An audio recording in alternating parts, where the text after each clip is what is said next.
Hello, everybody. Hi, Sharon Gray, who I see in the chat.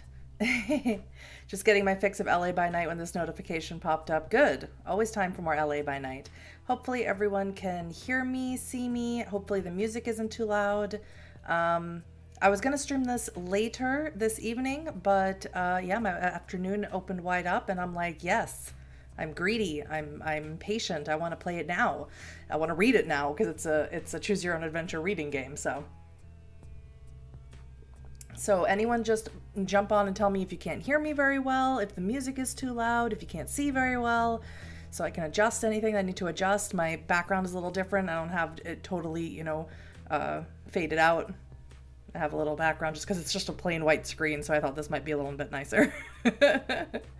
So yeah, I'm so excited. I hope you are all doing well, and I hope you're excited to play this game, because I certainly am.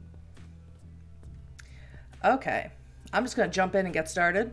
Like I said, let me know if you can't see me, hear me, music's too loud, all that good stuff. Move this microphone a little bit closer. All right. So this is Vampire the Masquerade Night Road. It is it's basically like a choose your own adventure ebook taking place in Vampire the Masquerade World of Darkness universe. So hear you just fine. Excellent. Thank you. Hi, Nameless Sage. So, and I don't know too much about the game just because I do not look at what's going on in the game, but I know we are going to be playing a vampire on the road, so to speak. So let's jump right into it. Chapter 1, Just Getting By. Arizona I-10 heading west. Night of November 1st, sunrise 6:41 a.m. You're getting ready to pass a diesel Mercedes when the shifter goes all loose. You jiggle the stick and pump the clutch, but it's like holding a dead man's hand. Your old Honda drifts off the highway in a cloud of sand and grit. A moment later, the engine stalls. You pop the hood and fumble around in the back for a flashlight. Then you realize that it's getting light out. You can feel this poor car, your companion for 10 lonely years, is finished. And if you're still out here when the desert sun rises, so are you. That's a good way to start. Cars fall apart. So do people. So do phones. You pull out your old iPhone and check the time in the cracked screen, 6:05 a.m. Unlike your poor Honda or the tattered air freshener hanging from your mirror, which used to hide the smell of dried blood, you'll last forever if you can find somewhere to hide before 6:41 a.m. You've been making these courier runs for 10 years, each year making less than the last, hiding in trunks and storage units during the day, racing down the desert highways at night with messages and parcels on your passenger seat. It's been boring, it's felt like getting old, trapped in this body that can never age. Well, you're not bored now. You're even breathing again, short, frightened little breaths as you watch the sky lighten in the east. Nerves you thought extinguished years ago fire up again, making your hands shake. You feel almost alive as you check under the hood. The cable clutch is fucked. I know nothing about cars, so I don't know what a cable clutch is. No surprise there. Maintenance hasn't been a possibility, let alone a priority.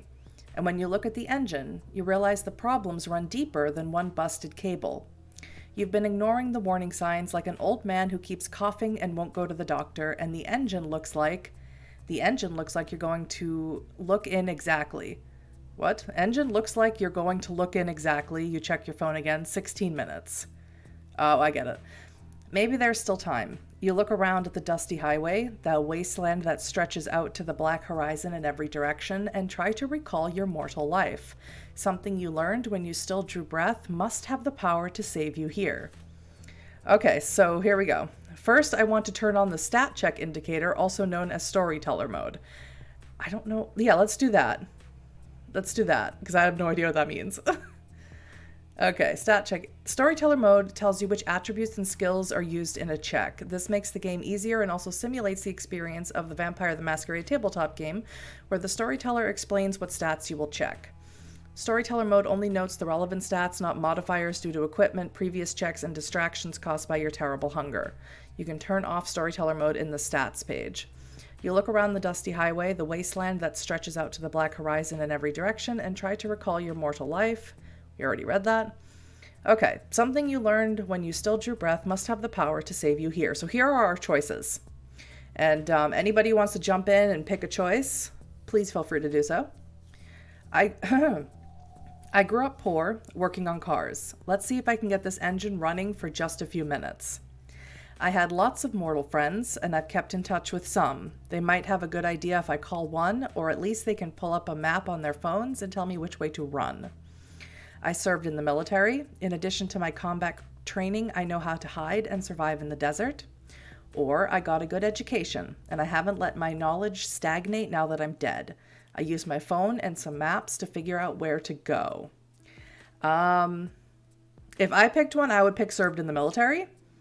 I don't know why. I just feel like that might be helpful in a desert. But if any one that you guys want to pick, I'll give you a few minutes or a few seconds or whatever to pick one that you think might help us out here. And I'm going to turn this music down because for me, it's really loud.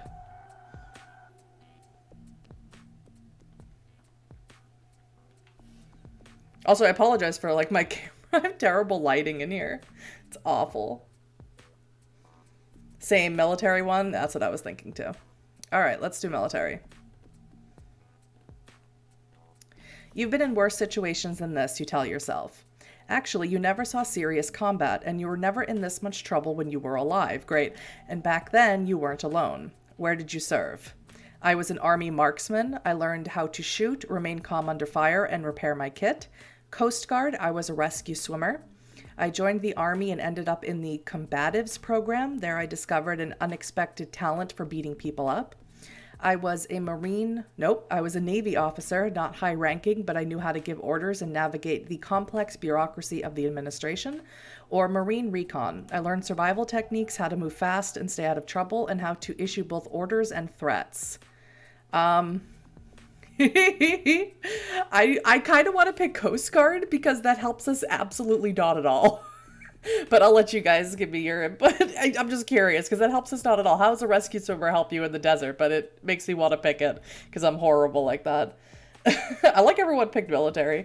Marine recon? All right, we can do that one.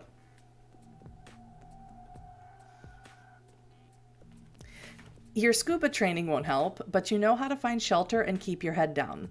This stretch of weed-choked highway isn't so different from ones you remember from Afghanistan. Abandoning the ruined Honda, you grab the satchel holding your deliveries and head south, looking for frontage roads or other signs of development. And even as the sky lightens, the detritus at your feet reveals you're on the right track. You step around smashed cans of Jolt Cola and magazines so faded nothing remains of their covers, following the trash until you spot something on the horizon. It's the black hulk of an abandoned building. Shelter. The stars to the east are gone, replaced by a blue-purple haze. It's 6:30 a.m. You remember the last time you saw the sun. You were so focused in those days. Life was so clear. You knew what you were going to become, and then...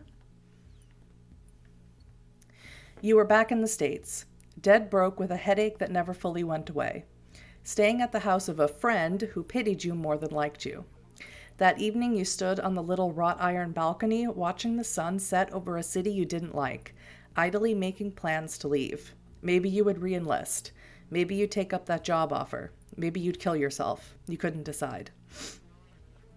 When your roommate shouted at you to carry a box of his old shit to Goodwill, you shrugged and went downstairs with it. Of course, Goodwill was closed, and when you came back, it was night. The door was locked, and no one would answer the phone. And then a shadow detached itself from the wall of the alley. When you rose again, burning with hunger and sticky with your own blood, your killer did not call you kindred or Cainite or vampire. First, you learned about your clan, your lineage, a bloodline that existed since before history, before all cities except one, Enoch. Your killer said you belonged to. Okay, and now we get to pick the clan that we belong to, which is so exciting. I bought this, of course, right when it came out. I was like waiting on my phone. I was like, come on, 2:00. And Tremere and Caitiff, I believe, came if you bought it on the first day for free. Hi, Blade of Ashtaroth, welcome. So now it's time for us to pick our clan. So we here are our clan options. I'll, of course, let you guys pick which clan we are. So we have Clan Venture, the Clan of Kings, Monarchs of the Night, Masters of Dreadful Mental Powers, and Rulers of the Undead World. Clan Tremere, Scholars, Conspirators, and Blood Sorcerers. Clan Toreador, Artists, Seducers, Philosophers of Sensation and Manipulation. Clan Gangrel, half corpse, half animal, undead shapeshifters and beast masters. Clan Bruja, once a clan of philosopher kings, now punks, outcasts, and would-be revolutionaries. Clan BANU HAQIM, descendants of a godlike killer and lawgiver, sorcerers and assassins. Though I hide the truth, I am without a clan, one of the Caitiff. I'll tell you which one I would like to do. I would pick Toreador, just because I haven't played a Toreador in any kind of game for a long time. But of course, I want you guys to tell me which ones you want. BANU HAQIM. BANU HAQIM is one of my favorite clans. It's my third favorite clan. My god. I love the BANU HAQIM.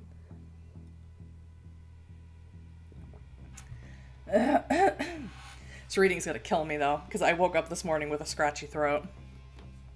It's a change of season, it always does that to me. I'm always for magic, but I like assassin as well. Okay, so we got 2 for assassin. That means we're gonna pick BANU HAQIM. Oh, I'm very excited. I love the BANU HAQIM. My favorite clans are La Sombra, Nosferatu, and third is BANU HAQIM. So that makes me very happy, you guys. Originally from the Middle East, the Assamites were once feared assassins and sorcerers. They have recently entered into a tentative alliance with the Camarilla, the vampire shadow society of Europe and the Americas. Disciplines: blood sorcery, celerity, obfuscate. Some BANU HAQIM focus on rituals, while others favor inhuman speed and the powers of invisibility. Clan weakness: thirst for vitae. BANU HAQIM are compelled to commit diablerie, the sin of draining another vampire, body and soul. Well, yes, they can just sustain themselves off of kindred vitae. They don't actually have to commit diablerie every time they feed, but yes, that's basically what it is.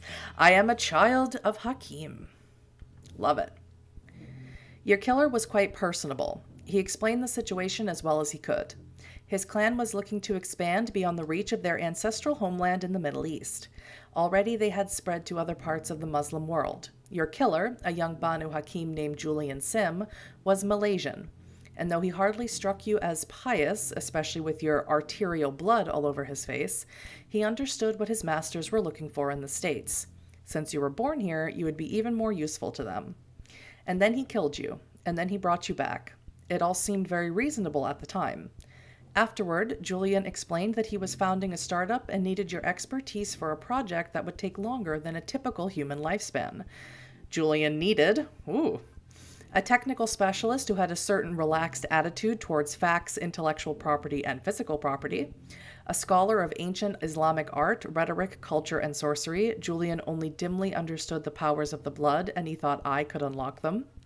A bodyguard, someone who knew their way around a sword. Heavy blades are better at putting down kindred than firearms, and Julian expected to make powerful enemies.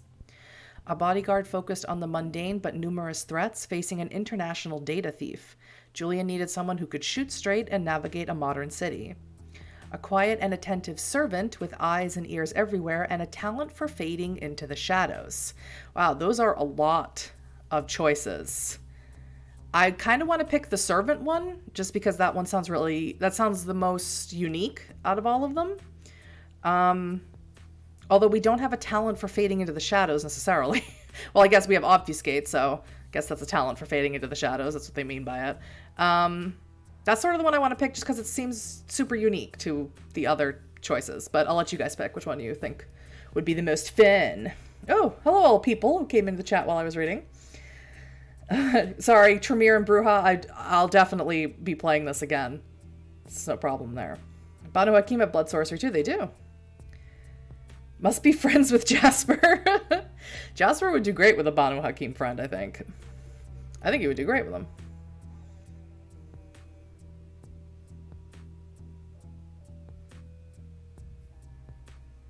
Yeah, servant? Yeah, it seems the most unique and interesting, right?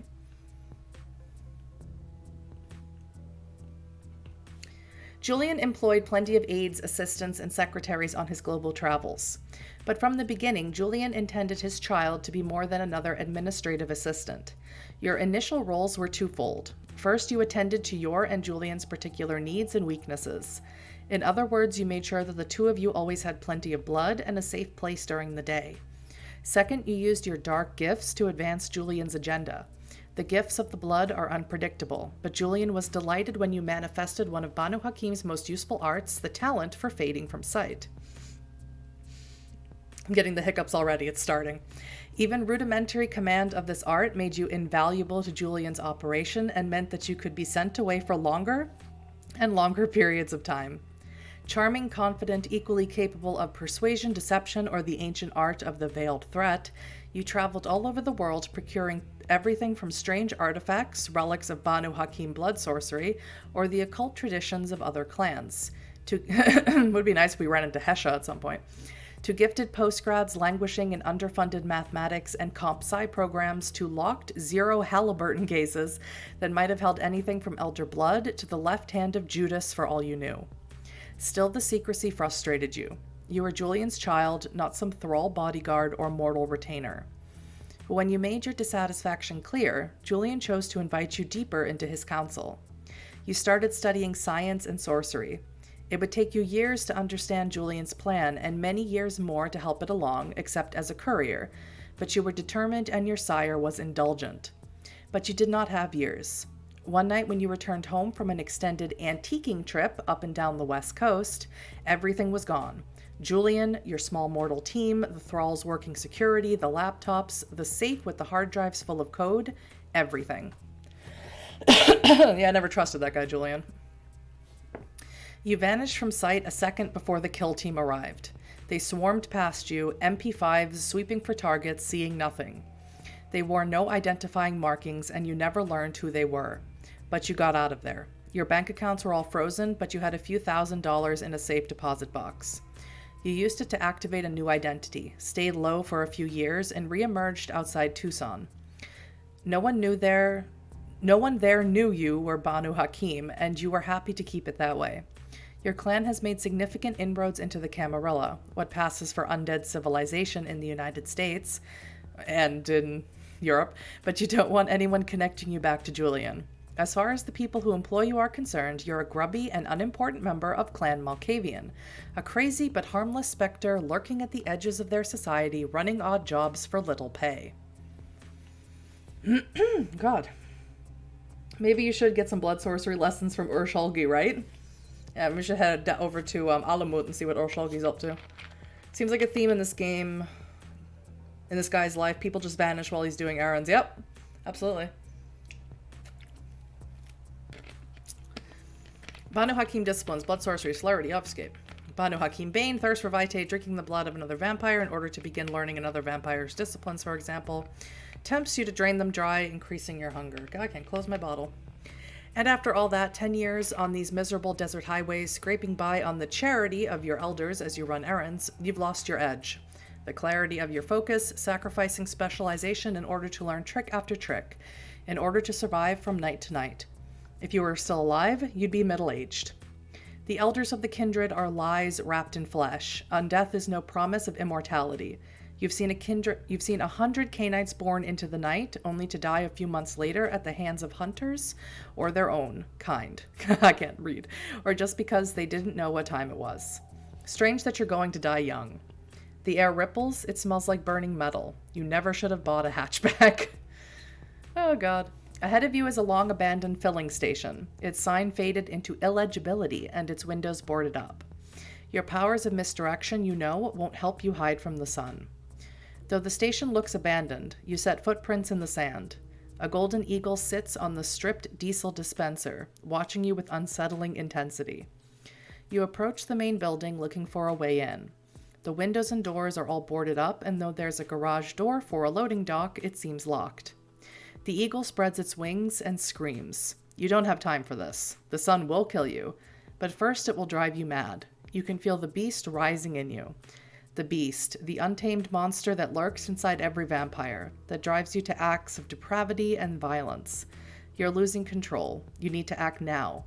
But that eagle seems almost to have been put here to guard this place. Its talons flex. Okay. I studied blood sorcery, and I've mastered a few rituals. Surely I know something to get me inside, or at least get rid of that eagle. In addition to my talent for fading from sight, my blood lets me run faster than any mortal. I bolt around the eagle looking for a way in. When I need to, I don't just fade from sight. I can vanish utterly. I do that now, sneaking past the eagle to find the way in. I would be okay with putting another dot in obfuscate. I feel like I feel like that will help us out in the long run. But I'll let you guys pick if you want to, because basically we're setting up our character. Basically we're filling out a character sheet. So we can either put a dot in blood sorcery or put a dot in celerity, or we can put another dot in obfuscate, which I'm totally cool with.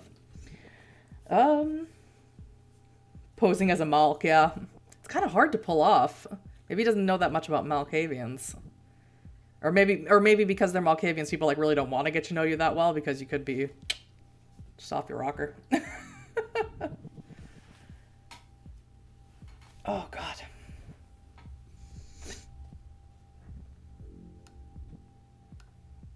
Oh, I think the Primogen is also going to be streaming this.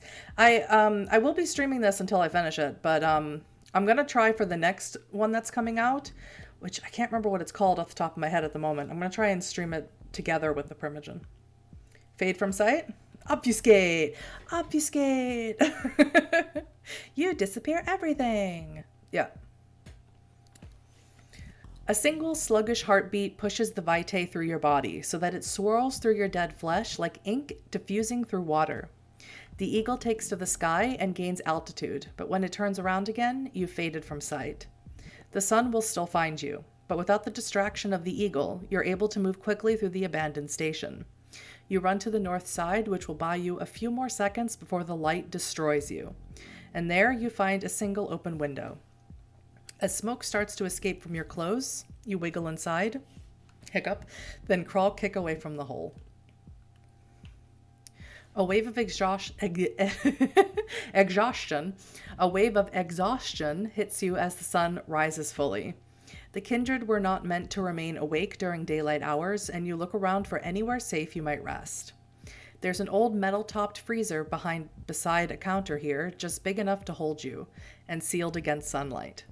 Inching around the shafts of daylight that filter through the open window and the gaps in the boards, you wrench the old freezer open. It smells like expired milk, but you can't worry about that now. You drop into the old freezer and pull the lid shut. Then you mentally inventory all the things you need to worry about. Your ruined car, the ache of hunger in your gums, the smell of fresh blood somewhere in this building, the strange eagle. You may not survive another night, but you survived this one. You survived Julian Sim's attention and his sudden disappearance. You survived out here in the desert for years, one night at a time. You permit yourself a tight little smile. You can still make it. You can still find a way out of this.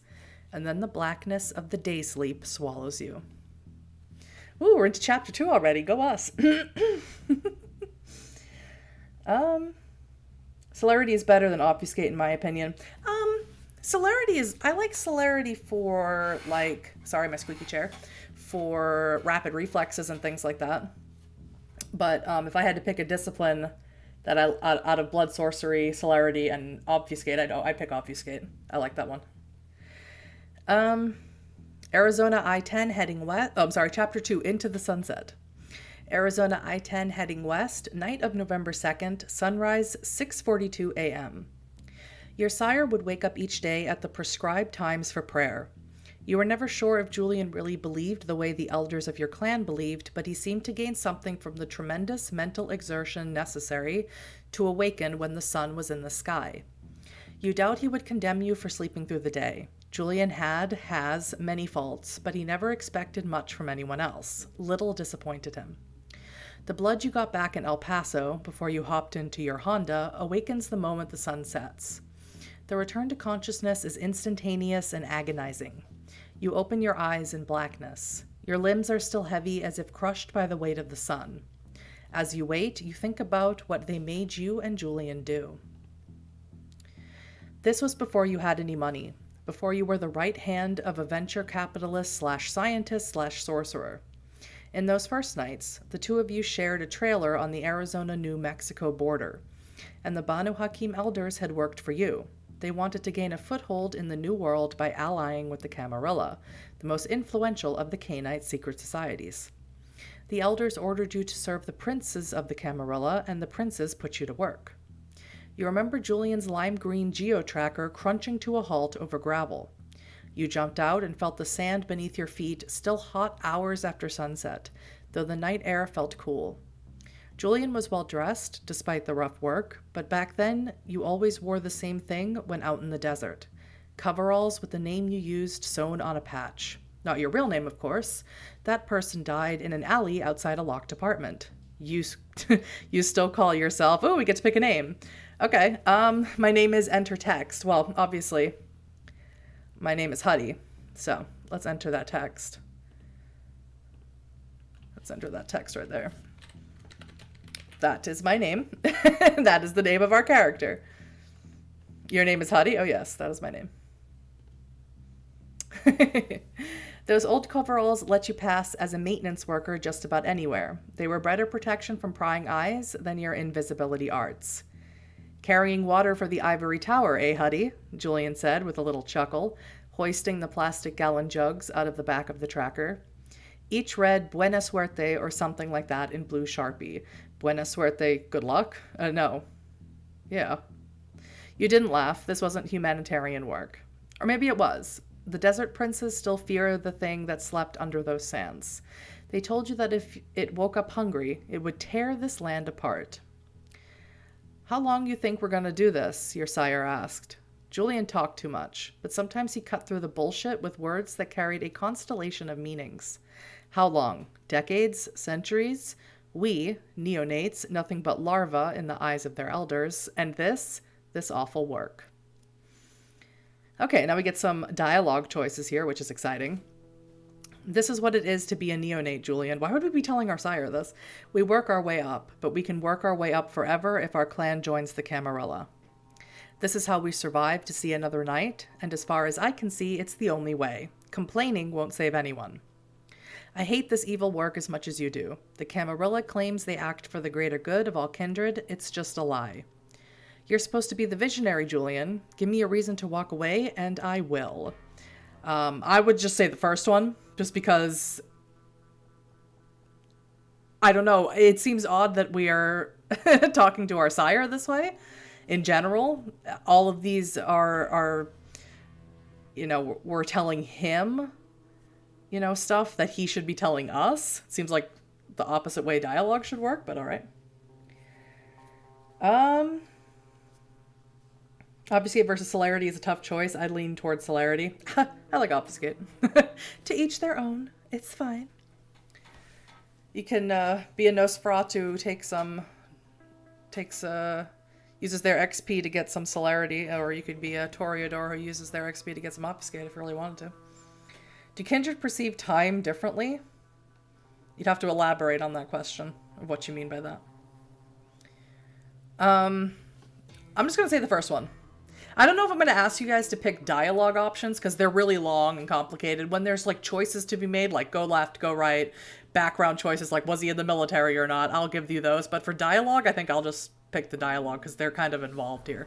So I'm just going to pick the first one because it's weird. Oh, they're all kind of weird questions. Julian laughed at that. You understand that you can't work your way up if no one retires, right? The Prince of Tucson was born the same year as Suleiman the Magnificent. Isn't that an interesting and fun fact? And he's not going anywhere.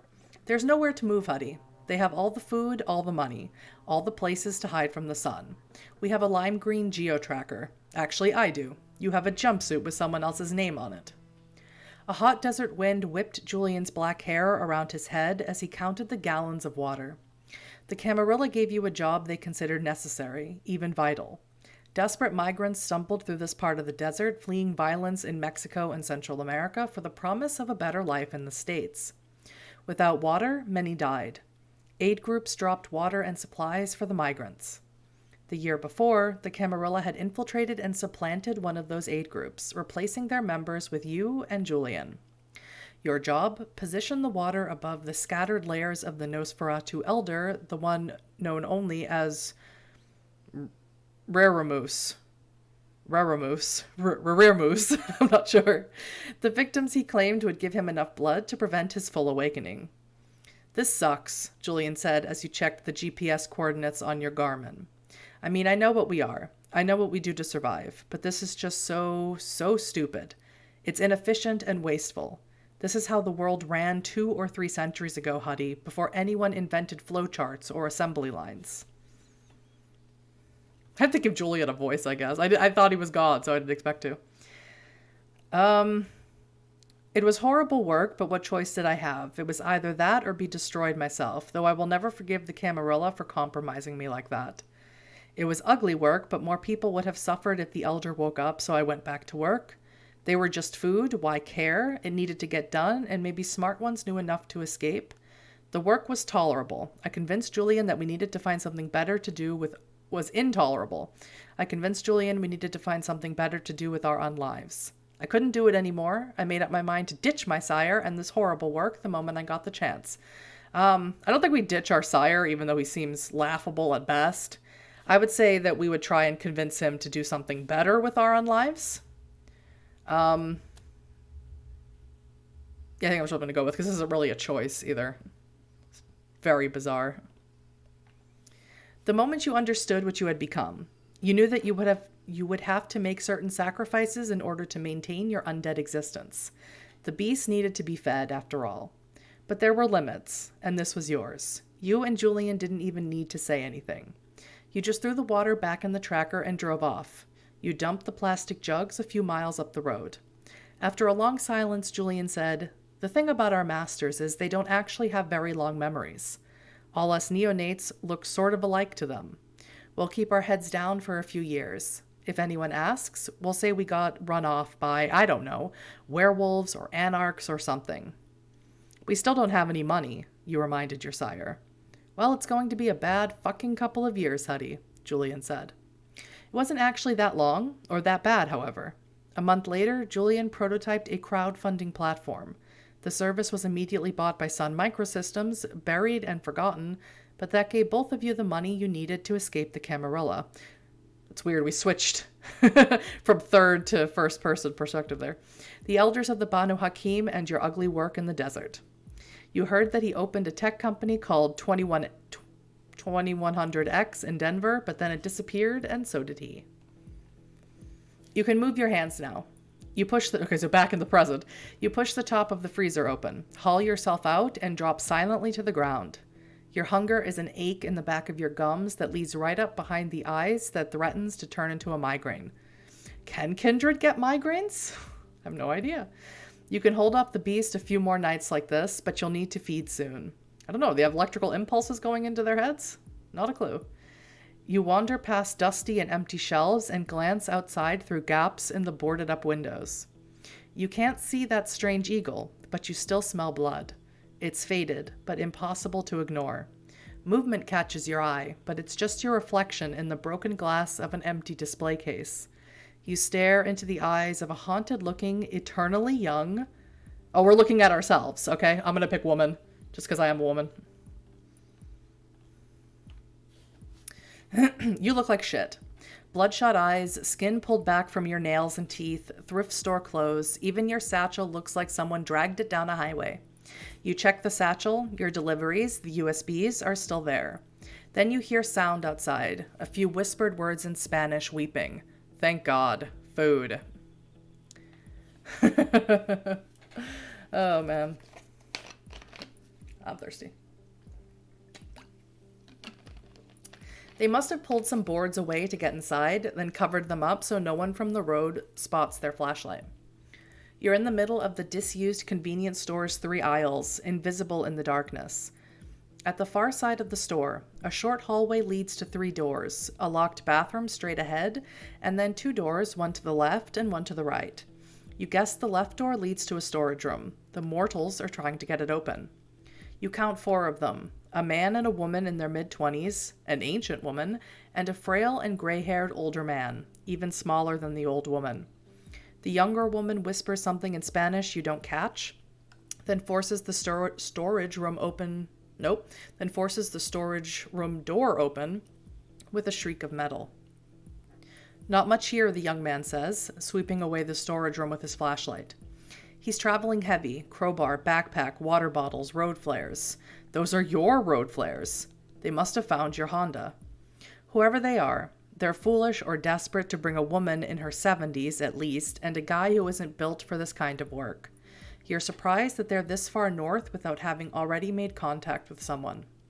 The younger woman starts jiggling the handle to the bathroom, which is between the storage room and the office. Bored and fearless, the old man hobbles down one of the aisles. and your beast screams behind your eyes. Oh, I love that sentence.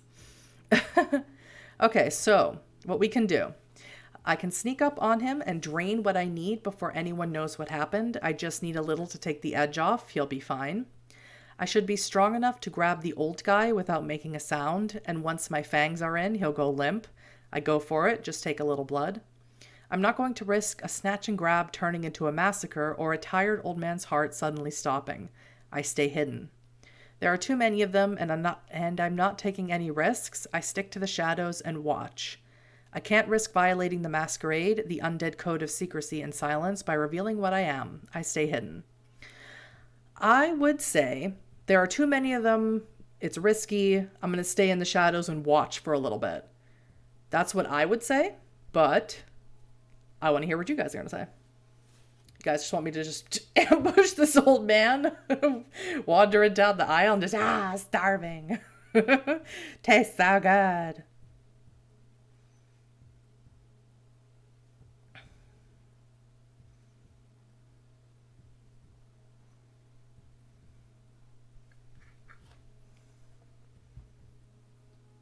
Stay hidden.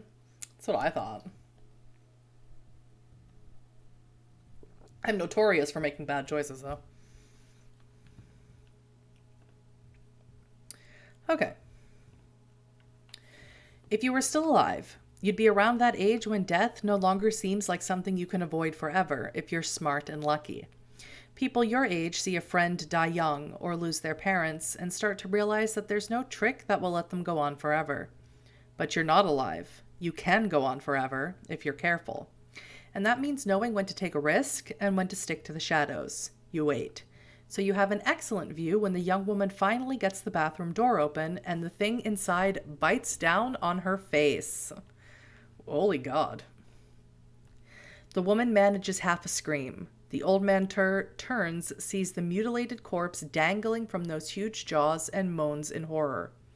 The thing holding the corpse hurls it toward the old man, missing you by inches and splattering your face with blood, and both the corpse and the old guy go down. You absently note that the woman's corpse is already drained of blood. Then you turn and confront the thing in the bathroom. The kindred of Clan Nosferatu are never beautiful, but this one is particularly hideous, stark naked and so tall he has to stoop to get out of the room, with a flattened skull and huge bat-like ears that make it impossible to imagine what he looked like in life. And then you look into his flat black eyes and realize there is nothing there. Whoa. And now we go back to the past. That's what a way to, do a flashback really good. April 2007. In the end, we're weaker than they are, Julian says, watching a trio of teenagers across the 7-Eleven parking lot. He sips blood from his extreme gulp, then uses it to gesture at the mortals. I mean, spiritually, we're weaker. We're like scurvy victims or something. We can't heal. The beast, you say. I'm not going to ask you what you've done in its grip, Julian says, or what you've done on your own and blame the beast for. But I know the beast will eat you if you're not careful. It'll eat your soul and live behind your eyes. When that happens to one of us, the Camarilla call them whites and hunt them down. And the BANU HAQIM, you ask? I don't know, Julian says. I've never had the courage to ask. And then back to the present. The Nosferatu, the mindless white that had once been a Nosferatu, spots you. But then it turns, and though you cannot see the tough-looking young guy and the old woman... Oh, God, the music. Let's skip that. You know that they're cornered in the storage room. As the dead woman's blood runs down its chin, the creature weighs its options. It turns toward the storage room and moving awkwardly because a huge iron chain is fastened around one of its legs. Then something lashes out of the darkness and the white reels back more in surprise than pain. The young man strikes the creature again with his crowbar. Well, it could be a white or it could be is it a nod? I actually can't remember the name of the Nosferatu embrace is particularly traumatic and painful. So, and sometimes they don't come out altogether there mentally at the other side of it. And usually Nosferatu clan elders say you got to kill those kindred, you got to kill those childer, but sometimes they don't. Sometimes they keep them hidden away somewhere. Could be one of those as well. That won't be enough to fend off a monster like this. These people will be dead in moments, and then the fallen Nosferatu will turn its mindless rage on you. Alrighty. So now we get to do some actual, rolling of the dice here, so to speak. I'm very excited. Too many stay hidden and watch for an opportunity. Yeah, exactly. Guessing the Nos Elder. Yeah, maybe. Maybe it's the one that they were looking for or trying to keep hidden in the desert. I was just doing a run through this one. Didn't end that well. Oh, great. Okay. I grabbed the chain and hauled the white backward to protect people in the storage room, so it's strength and athletics. There must be another way out. Using my knowledge of how this place should be laid out, I look for a way to get us to safety, intelligence, and academics. I shout and rally the young man to fight the white off. The road flares, that will do more against this monster than a crowbar. Charisma and leadership. I get the white's attention, then lure it away from the mortals and slip back into the shadows. Dex and clandestine. Don't know if clandestine is it's a skill, actually. I get the white's attention to lure it away from the survivors, then vanish before me. Obfuscate. Obfuscate. Just everything obfuscate. Can I see our stats? Or... Alright, we got loads of dexterity. Just saying. Loads of resolve. No real... I got one clandestine. 2 at obfuscate, nothing else. Convictions. Protect the weak. Oh, we don't really... Okay, so it's sort of one or the other. This is cool. Got 3 hunger. Pretty good amount of humanity. Alright, that's pretty sweet. Let's go back to the game there. Got loads of dexterity, and we have clandestine. So I'm thinking we should do that. Either we should try and get its attention, then lure it away and slip back into the shadows, or get its attention and then vanish using obfuscate. I mean, I really want to use my brain with intelligence and academics, but I just don't think it's going to work with this character. Charisma and readership road flares. Okay, we can totally do that. Out of curiosity, what is our charisma? 2 charisma? And no leadership. That means we've got 2 dice. We have 2 normal dice and 3... No, well, we have more blood dice than normal dice, so I don't know how that's going to work, actually. Oh, God, this isn't going to go good. Okay, let's try it. Road flares. Where were the road flares? The road flares! But then we get his attention. Oh, it's not going to go well. You shout, trying Spanish and then English, knowing that the man's courage alone will not save him. Only the terror of an open flame can stop the rampaging monster. But he does not listen. You rush forward, but it's too late. When you reach the storage room, the white has torn both the old woman and the young man to bloody shreds. Swollen with their blood, it turns on you, and you can only back away. It picks up the unconscious old man and throws him at you, but you duck, and his body bounces off the wall with a wet thud. We tried. We tried! Now swollen with blood, the white again turns its attention on you. Perhaps it considers you an interloper in the haven it has claimed. You topple a shelf, forcing the creature to work its way around the devastated room and buying you time to plan. The dead man's crowbar is useless against this hulking Nosferatu, but a broken mop on the ground might work. A wooden stake through the heart does not destroy a vampire, but it will paralyze one. The dead man also has more of your road flares. Wave some fire at a white and it'll run screaming into the night. If you have the courage to hold an open flame. When I played vampire with the Primogen in Chicago Stories, my character actually had to hold a flare, so that's pretty interesting. The fighting has badly damaged the convenience store ceilings. If you're quick, you might be able to climb up one of the remaining shelves into the vents where the Nosferatu can't fit. Or, looking carefully, you realize how extensive the damage is. Maybe you can just bring the whole ceiling down. Whatever you do, you only have a few seconds to decide. The creature wants you gone, but it's so stupid and vicious that it will kill you if you try to leave the way you came. Alright. Let's be smart. Let's be smart. I grabbed the broken mop and slammed the stake through the white's heart. I know enough about craftsmanship to pull an old roof down on a monster's head. Standing under it will take more nerves than strength, but I can do it. I light a flare and wave it at the white until it retreats. I climb out of reach and wiggle into the ventilation ducts. Or I use my powers of invisibility to hide and then climb up into the ventilation. I gotta wanna hide. It seems to be my number one thing. I'm like, I love to hide. I gotta wanna hide. But I also know we have a lot of resolve, so that might, and we have a lot of dexterity. So I don't know. My vote is to hide and then climb into the ventilation shaft. That's my choice. Go invisible. Okay. Everybody seems totally okay with me wanting to go invisible all the time. That's fine. I support that. Oh, good God. This Nosferatu's gonna eat me.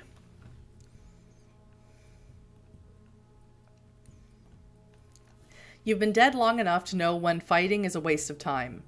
The next time the creature lunges, you dodge around a shelf, then climb up and rip away a chunk of the ceiling. The white's claws reach for you, but you fade from sight. Stay low, careful not to kick any cans, and then climb back up. You pull yourself up into the ventilation and wiggle through the darkness. Somewhere, the monster is howling, but you crawl until you're above the storage room. Looking down, you see how to open the loading dock door. When the creature wanders behind the counter, you drop down and throw the door open. You're outside before the white can react. You slam the garage door back down before the monster can reach you. It locks with a reassuring click. Well, not only did we not defeat the defeat the white, we also didn't get any dinner. So that's no good. Or breakfast in our case. You check your iPhone. It's broken. You take out the SIM card and destroy it, then destroy the spares you carry. You wear a watch because sunrise is never far from your mind, and yes, that's broken too. Then you check your satchel, but the USBs are all there, all safe. And then the hunger hits you like a punch in the stomach. You've burned too much vitae fueling your powers, and now only scraps of blood remain in your veins. But there's nothing you can do. You can hear the white in the empty convenience store, snuffling and moaning. You walk back to where you left your car, but it's gone except for a single hubcap. You check your reflection. There's blood on your hands and face and clumps of gore in your hair and your shirt, and jeans are in tatters. You have nothing to wash with, but you rub sand all over yourself to try and get as much of the blood off you as you can. You look like something that just crawled out of the earth for revenge. You can't show yourself anywhere civilized like this. Headlights appear on the highway and you fade back into the scrub. Instinctively, you check the satchel one more time, but everything is there. Everything that just happened was a distraction, someone else's problem. You can reach the outskirts of Tucson before dawn, and from there make your way to the new Prince's Court. Just deliver these USBs and you'll make enough money for a new car. You'll be able to keep doing this. Night after night. You start walking. That's good. Like there wouldn't be any werewolves around in the desert. Hi, Nerdbird. Holy crap. Okay. Chapter 3, The Eagle Prince. Tucson, Arizona, night of November 2nd, sunrise 6:42 a.m. Your feet hurt. You already passed the place you were supposed to stay yesterday, but it's just an empty garage. There's nothing there for you. An hour before dawn, you reach the chain link fences and the industrial parks that mark the outskirts of Tucson. You can see cheap stucco houses up ahead, but the burbs are no place for a vampire. Without a cell phone or money, and with your clothes too trashed for polite company, you revert to skills you honed when Julian suddenly vanished, along with all your money. When you find an abandoned semi-trailer in a factory parking lot, you note that the high walls should keep the worst of the heat off. You check it for holes in the ceiling. Finding none, you crawl inside. You spend the day with your brain screaming in terror and your body paralyzed as trucks and factory machines move all around you. Someone actually moves the trailer, which you're sure hasn't been moved in years. They drag it into the sun, so you spend the day boiling in a metal box under Arizona's daytime heat. The moment the sun sets, you throw open the door and, even though people are still working, flee into the night. All that matters is the USBs. Are they still good? This is what unlife is. Some nights are good. Some nights are like this. Maybe there's a clean place to sleep at the end of the road. Bye, Kane. I'm not going to continue to exist like this. I don't care what things I have to do to get a clean apartment and a nice car, but I will do them. I'm going to say this is what unlife is like. It's an adventure every night. You've seen the lowest of kindred, twisted Nosferatu, incurably mad Malkavians, and lower still, screaming in terror as they faced final death. And you're doing better than them because you're not dust. This is better than nothing, right? You can still walk, so you kick some black filth off your ruined boots, check your USBs, and get walking. You're going to have to replace your satchel, which hangs in tatters on your shoulder. Night Road really is just the courier's no good, very bad vampire adventure. I can see. I can see that, which is totally fine. Oh my god. Skip that song. Tucson, Arizona, night of November 3rd, sunrise 6:29 a.m. You never wanted to come back to Tucson. It's been a black spot on your personal map for years, but here you are. You have to avoid the good neighborhoods, the big stucco houses on their little plots of land with their raked out front yards and blue recycling bins. For a few minutes, a black and white Mustang with a thin blue line Punisher decal on the hood creeps behind you in first gear. You can't tell if it's an actual police car or some kind of patriot group, but you cut through a park where they can't follow. There's a public bathroom where you might be able to clean up a little. The mirror is cracked and someone shit in the urinal, but the water works. Gross. You spend a few minutes scraping trash off, then look around for either threats or opportunities. You're so hungry now, you keep snarling involuntarily, your lips curling back over white gums. You watch your face in the mirror until you're sure you can't control yourself. But you need to feed soon, and though this park bathroom is the perfect place for someone to stumble into and do drugs, no one's around. Where are all the junkies? It's not like this is a nice park. It's nighttime. They're probably at the crack houses. That's when you recognize where you are. This abandoned building was the lair of Lampago, a thing of legend that was probably one of the kindred, though no one knows for sure. A shape-shifting monstrosity destroyed by hunters as the Second Inquisition rose to power and began their dreadful crusade against all vampires. A lesson in keeping your head down and not bucking the traditions if there ever was one. She might have been a monster, but there aren't many creatures left like her, just obedient little kindred without imagination. I wish I could have seen her. A cannibal corpse wallowing in a sewer. Vampires are worth more than that. They were right to destroy her. I'm going to say she might have been a monster. Because I wish I could have seen her. Because I actually don't know. Lampago, I actually don't know if that's from the lore. Actually, I have no idea. The age of wonder is always passing, isn't it? You are immortal. You must spend eternity in stuffy little rooms trading bon mots with stuffed corpses. I don't know French. Which reminds you, the Elysium awaits. Elysium is one of the defining ideas of the Camarilla. It is a neutral meeting ground where violence and the use of vampire powers are forbidden. In many Elysiums, kindred are allowed to exist as they are, not as the Masquerade demands they be. The Tucson Elysium is located on the roof of a nightclub called the Viper. I just can't get this music right. It always seems so loud in my head. You can hear the pounding industrial music from the parking lot, but you're not here for the party. You've been outside the Viper before, but never in and never up. You scan the rooftop and wonder whether to approach first or try to hunt. It's bad form to arrive in an Elysium hungry, but hunting nearby is often forbidden since it attracts notice. An eagle settles on a fire escape. You remember the way that eagle looked at you a few nights ago, and you suspect it's the way in. You follow it up the fire escape, trying to ignore the hunger that makes your skull pound and your teeth squirm around in your mouth. Ugh. You don't know what shadow art this place employs, but you reach the top step, and the empty-looking rooftop of the Viper disappears, replaced by a sprawling patio covered in cacti and desert shrubs. Footpaths lead through the secret garden, and small stone bridges cross narrow rivulets of cold, flowing water. From here, the lights of Tucson are invisible, and the night sky is the way it is deep in the desert, shades of purple and blue and black with the Milky Way brighter than you've ever seen it. It's quiet up here, but the music from the nightclub below vibrates through the trashed soles of your boots as you cross the flagstones. Your fellow kindred watch you with disgust as your boots leave a crumbly trail of black dirt, but you size them up quickly and dismiss them as just as quickly. They're weak Camarilla fledglings and neonates, ghouls, dead-eyed mortal servitors, and blood dolls. You scan the crowd for ghouls, living humans fed on vampire blood. They gain immortality and a little power in exchange for slavish devotion.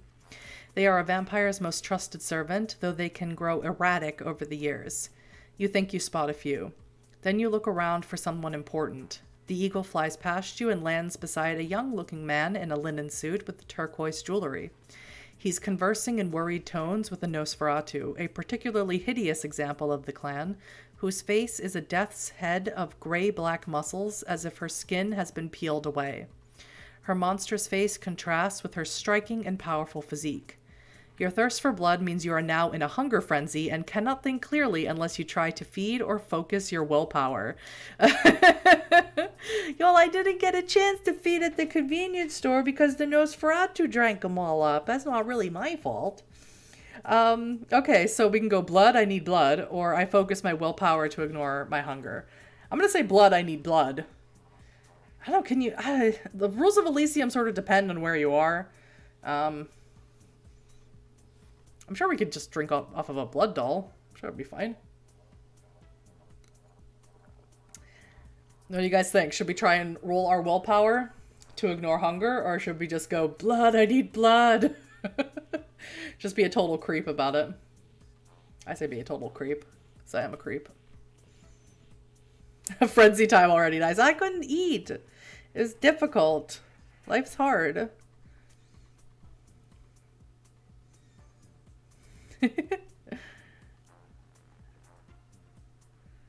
Pretty sure everybody is streaming this game. Josh is streaming as well, and the Primogen is as well.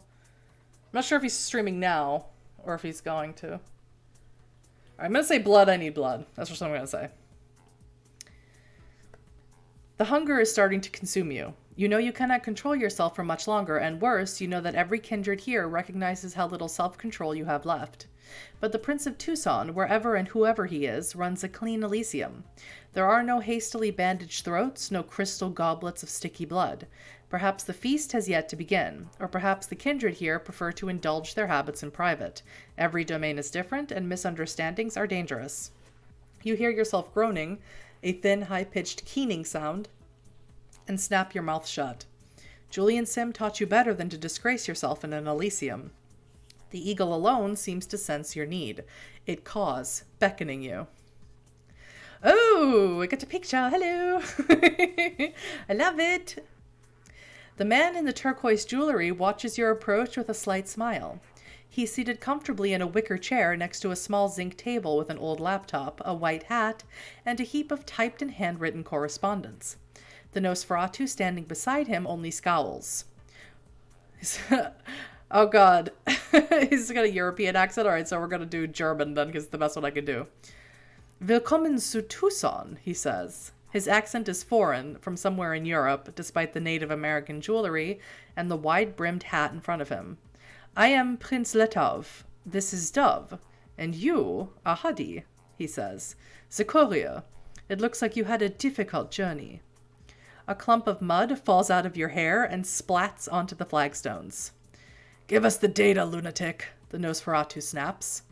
Dove is wearing a silkscreen jacket, kicked around Converse All-Stars, and a snapback with a local minor league baseball team on it. Driving gloves are tucked into her pocket. Another courier? Money first, sewer rat. That's what I want to say. That's what I want to say. Dove sounds like the sort of Camarilla lapdog who needs to get yanked around. So Dove, do you have a dove like this guy has an eagle? Does everyone get a bird? I'm not going to pick a fight. I want to toss the USBs, but you guys can tell me if you want me to be rude to these kindred, either to the Nosferatu or to both the Nosferatu, and I assume this is a venture. I'll let you guys pick.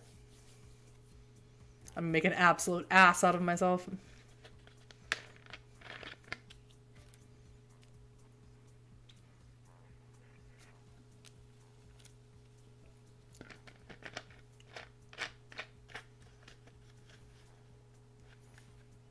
All right, give us the data, lunatic, right? Because he thinks we're a Malkavian. I'm like, that's kind of rude.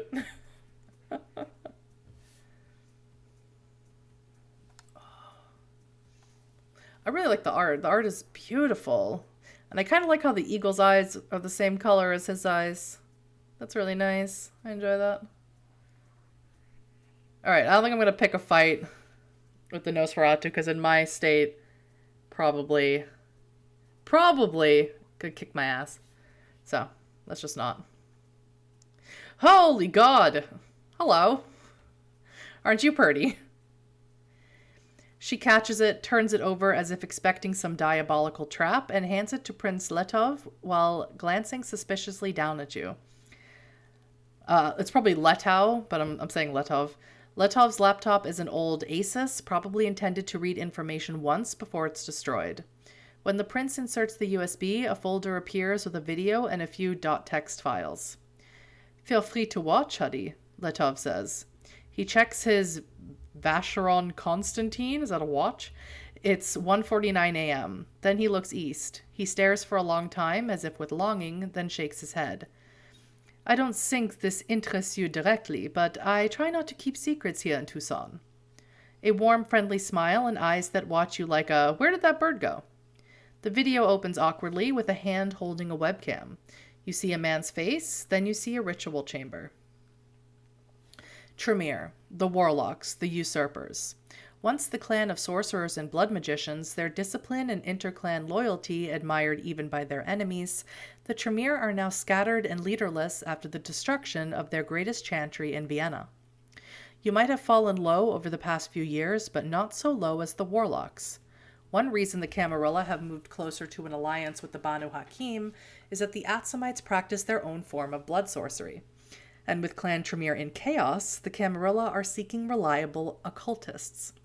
You don't recognize this Tremere. He's white and apple-cheeked with a short gray beard, portly in a way vampires rarely are, like an avuncular college professor. He's wearing a Fair Isle sweater vest and pressed slacks, holding a silver knife with one hand as he tries to adjust the webcam with the other. That's Jasper Knowles, Tremere Magos. Magos? Letov says conversationally. Do you know him? I've never seen him before in my life, which is true, so there's no reason to make things difficult. Or I could just talk about how Tremere are all scum. Or my job is making deliveries, Prince Letov, I don't get involved.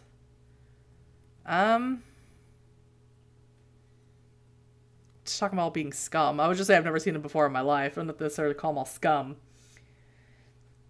Yeah, she's right out of a horror movie. It's awesome. I have to admit, I'm shocked the Camarilla hasn't tried to have its own crusade to destroy the Nos simply for being a visible breach to the Masquerade.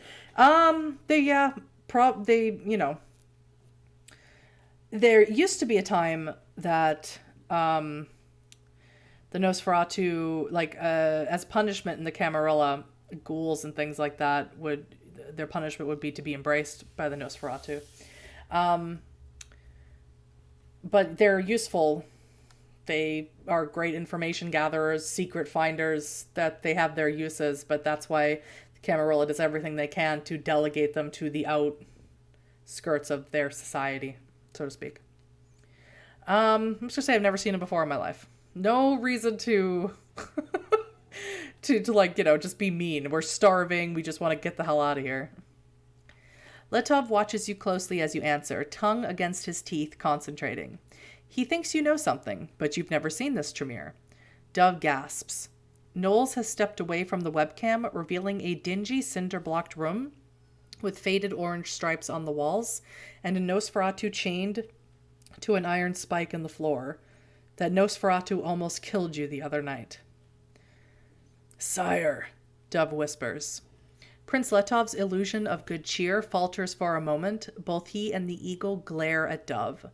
You're here so he can get a read on you, not so his underling can give you information. This experiment has gone on for as long as it can, Knowles says in the video. Science sometimes ends in failure, my dear, and so does our version of it. No intelligence remains in this specimen, and it has become increasingly dangerous and aggressive. Once it's destroyed, I'll send what's left to you. I'm also going to wrap up my daytime business. I know that we are still allowed to communicate via email as flesh and blood citizens, but my mortal identity is almost 80 years old, and soon people will wonder. Something off-screen draws Knowles' attention. He turns the knife, ready to insert it into his wrist. You've seen blood magic before. Unfortunately for Knowles, he's looking the wrong way. As he stares past the webcam, a figure detaches itself from the shadows of the wall, walks almost casually up to the chained-up Nosferatu, and removes its shackles. The rest of the video is chaos. The white hurls itself at Knowles. The Tremere screams and fumbles into the webcam, which falls. Sorcerous fire blackens the ceiling. Dirty fists rise and fall again and again. Unlike most Tremere, Knowles has mastered the vampiric art of inhuman resilience, but that only makes his destruction longer and more horrible. Then the video suddenly ends. It sounds like this Jasper Knowles got what was coming to him. Yeah, kind of. That poor man, poor men, both of them, the traditions exist to stop horrors like this from happening. What was up with the figure that freed the Nosferatu? My invisibility arts don't transfer to video. Huh. Yeah. I want to say it sounds like he got what was coming to him, because he did, because he was horrible. I'd be a Nosferatu if only I could be hideous in a cool way. Yeah, hideous like in Jasper. Like, Jasper hideous. Like, just a lot of blue veins and kind of bluish skin. Makes me more like an alien. I'm gonna say it sounds like this Jasper Knowles got what was coming to him. You've never seen Knowles before, Letov says. He sounds frustrated. Dove, go back. Who was that shadow? You watch it again, but the shadow is just a blur of formless motion. Some La Sombra, maybe? An impressive disguise, Letov says thoughtfully, freeze-framing on the blur. The assassin doesn't even move fast at first. There's just nothing there but a smear. Almost as impressive as his rooftop. And what happened to the Nosferatu? Did he escape? He rolls the video back and forth, trying to get a better view of the white. Then he seems to remember you. He reaches into a bag at his feet and hands you a manila envelope, then goes back to scrolling around. $1,000 in 20s. Your job is done. You know the answer to Letov's question, of course. The Eagle Prince's gaze wanders again. He looks east over the skyline of Tucson. Okay, so we could share what we know about the encounter with the white, which could get us in good with the Camarilla. We can share, or we could share what we know again. I guess we could share what we know in hopes of leveraging for better status in the Camarilla. We can just share what we know just because we feel like it's what we should do. We can keep our mouth shut. We owe the Camarilla nothing. Or we can say nothing and plan to take out the white ourselves that we want to rematch. I don't want to rematch with the white.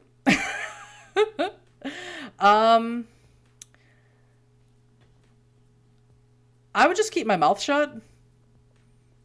I don't know what's going on with this thing, but, you know, we could certainly share with them, I guess. I just don't want to have another rematch with it. I would pick keep my mouth shut, but I want to hear what you guys would pick. Because that sounds horrible. That sounds like a horrible idea.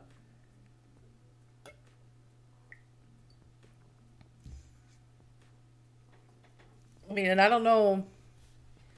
I have no idea how much we should trust these Camarilla people. Especially the Eagle Prince. He seems like way weird. I know there's supposed to be I know there's supposed to be romances in this game. But I have no idea, what romances there would be. I have no idea how you do them.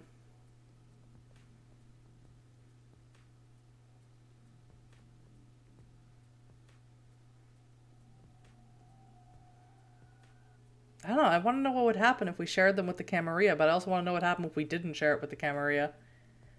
I think I'm just not going to say it. I don't know. My bet is the eagle we saw there was the prince's, but I pick option 1. Yeah, you're right. We did see that eagle there. So the eagle knew, so you knew it was there. You're right.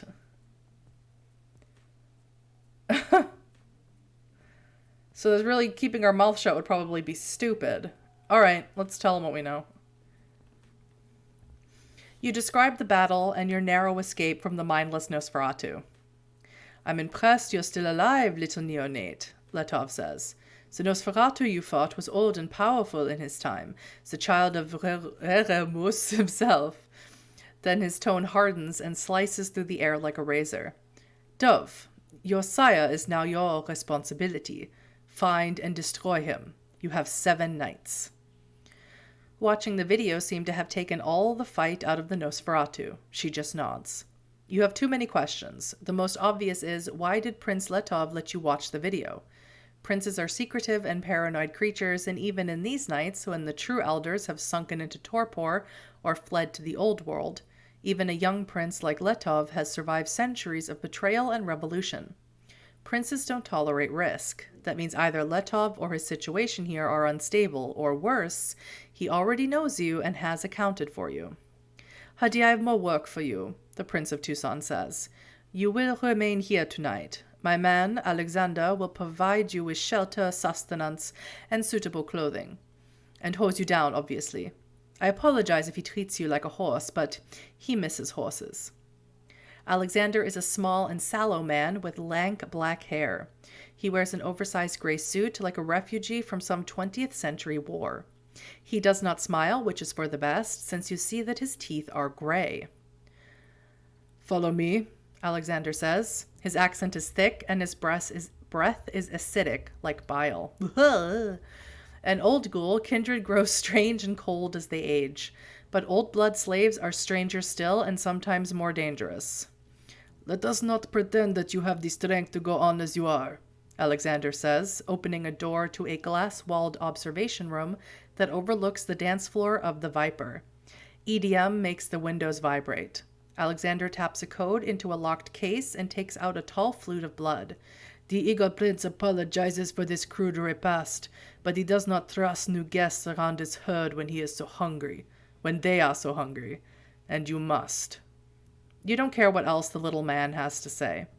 You seize the blood with both hands and guzzle it, helpless with the hunger, feeling it flow past your lips and down your throat. As the blood sizzles through your veins, you slowly open your eyes, once again in control. Alexander hands you a wet towel, frowning only a little, and you wipe your face.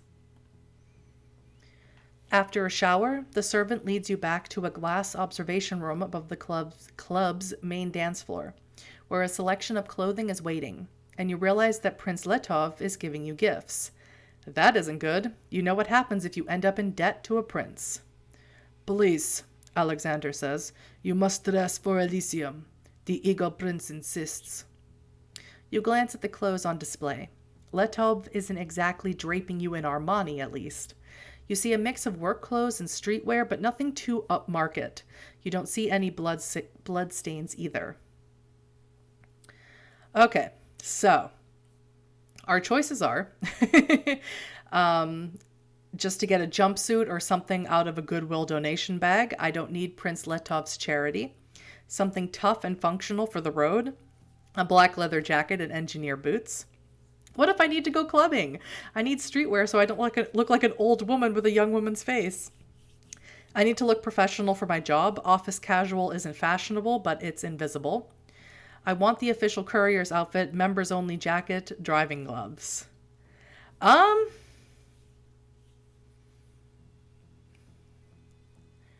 If this is us dressing for Elysium, I guess we would go with office casual. I either want to go with office casual or just like rock up in there in a leather jacket. One or the other. I don't need to wear something to go clubbing, and I don't want to wear a jumpsuit to Elysium. Or the official courier's outfit is fine, I guess. Not really. I'm not sure. I think the eagle is the princess as well, yeah. That was a good call, people, because I totally forgot the eagle was there at the convenience store because I was a little too focused on the crazy Nosferatu that wanted to eat us.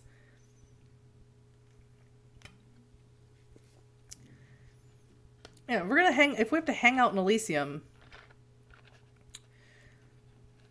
I mean, office casual's fine. We don't need to be rocking like a skin tight dress or anything. Options 2 or 4 myself. Yeah, let's just be casual. It's you know, it's nice. It's office casual, which is nicer than just regular casual. As a courier, you're in and out of industrial parks, office complexes, high-end restaurants, and bars all night long. You can't dress to impress, only to blend in. You grab some gray button-downs, a pair of cotton trousers, a skirt, and some chukka boots. I don't know what chukka boots are.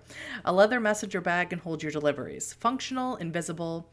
A black peacoat is a concession to style. A forgettable Daniel Wellington watch, a concession to your fear of the sunrise.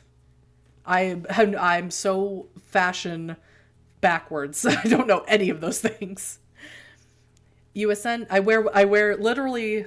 Here's what I wear: a black, comfortable. The end. That's it.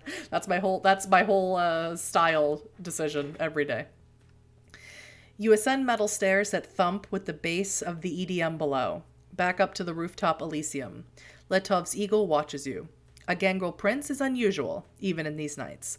You wonder where Letov came from. Oh, he's a gangrel. And I just thought maybe he was a venture with animalism. And you wonder what he wants with you. He is still watching the video and reviewing whatever information they got from the other USBs. Dove is scanning the parking lot below. You will be remaining with us for some time, Alexander says. You understand what this means, yes? Of course you understand what will happen if you try to flee.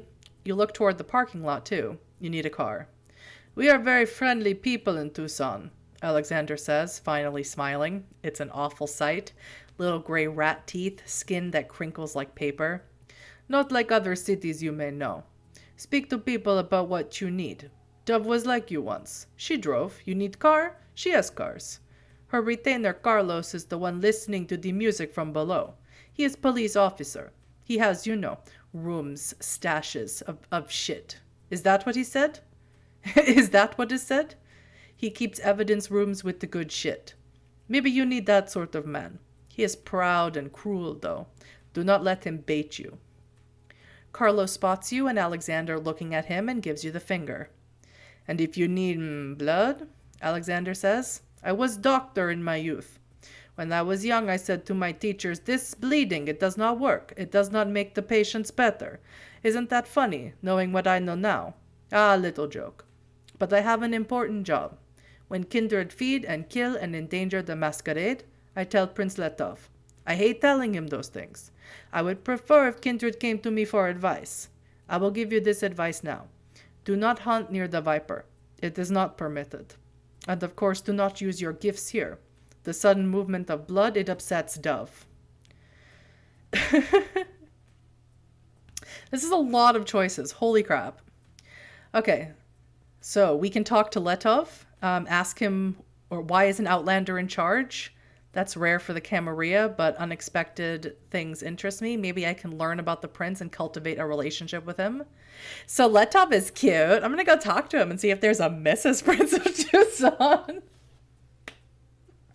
No, I talked to Letov. I don't trust him. I never trust the Camarilla, but if he has work, I need money. Actually, Alexander, what can you tell me about procuring blood in Tucson? The old ghoul is unsavory and might be deranged, but blood is life and I need it. I need blood, Alexander, but I have standards. God, we can talk to Carlos about a place to stay. We can talk to Carlos about guns. We can talk to Dove about cars. We can look at Letov's eagle. How fascinating. Or we can talk to the mortal servitors and the hangers-on. That's where Julian taught me to look for power, where people are forced to serve. That is a lot of choices. Holy crap. A watch is a good idea for kindred. I agree. Hi, Helton.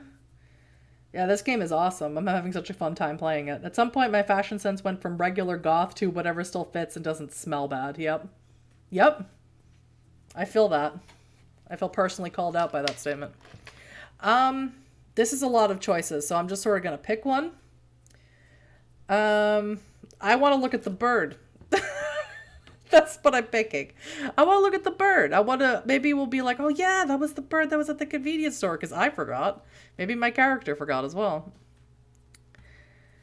So we look at the bird. Her name, oh god, okay, German, hang on. Her name is Riga, Prince Letov says. I named her after a city I always wanted to visit. The prince closes his laptop and gestures for the eagle, who hops onto his wrist. He holds the huge raptor aloft easily, right next to his eye. "We are kindred confronting a new dark age," the prince says. "Riga is my light in the darkness. I see what she sees. The Ventru who like to imagine they rule the Camarilla have lost 2 clans now, including mine, because they can only give orders. They cannot listen. They cannot understand what their subjects want. The clan of kings never understood that a prince is not a king." Letov shrugs and Riga returns to her cactus. "Or maybe I'm wrong," he says. "Maybe I'll end up staked and left for the sun when the wheel turns again. But I've tried to offer Tucson something better than the old prince." There's some kind of dispute in the parking lot down below. 3 women yelling at a guy. Dove gestures and 2 heavies head downstairs to sort it out. Okay, so that's one thing we did. We looked at his bird. All right, good. That wasn't we could pick other options here as well. I was also one of those kids that just wore all black mostly. Yeah, it's just easier. I look great in black. It really goes with my unbelievably pale and, like death warmed over skin tone. And there's a bug in this room. Okay, so we could talk to Letov. I want to... Let's go talk to Alexander real quick.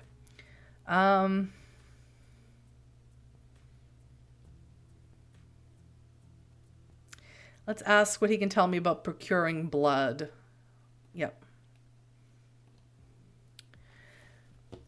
"Since you have presented yourself to the prince," Alexander says, "you may hunt. Not here. The viper is Prince Letov's. But I can provide you with good quiet place. I provide this service not for your sake, but so you do not embarrass our prince. But this is only for tonight, understand. There have been accidents in Tucson, and the prince will not trust you to wander freely night after night." He rattles off a long list of nightclubs, bars, and halfway homes. His knowledge is encyclopedic, precise, and up to date, and his warnings are invaluable. 2 more kindred arrive from the dance floor, skin slick from other people's sweat, cradling their dazed-looking blood dolls. Prince Letov narrows his eyes at this vulgar display, but says nothing. Okay.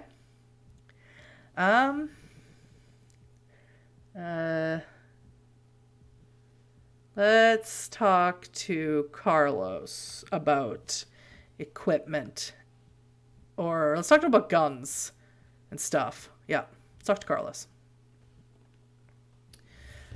Carlos is standing on a grate through which he can hear the pounding industrial music below, puffing on an inexpertly rolled joint.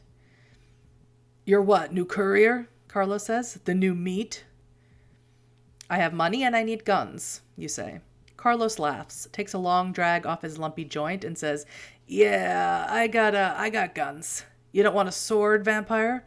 You don't want, like, a fucking katana set up?" Is that calling out bloodlines? "Do you have a hand cart or something," you ask, "that I can look at?" He laughs so hard he almost falls off the roof, but he finally manages to steady himself. "Yeah, we'll let you have a good look. Me and my buddy Miguel and Lana will set you up. But later. Now let me listen." He closes his eyes as the EDM buzzes out of the floor grate. Whatever was happening in the parking lot below has sorted itself out. The heavies are back upstairs laughing. You memorize their names and faces in case they're trouble later, then circle the Elysium for a few minutes, getting a feel for the place.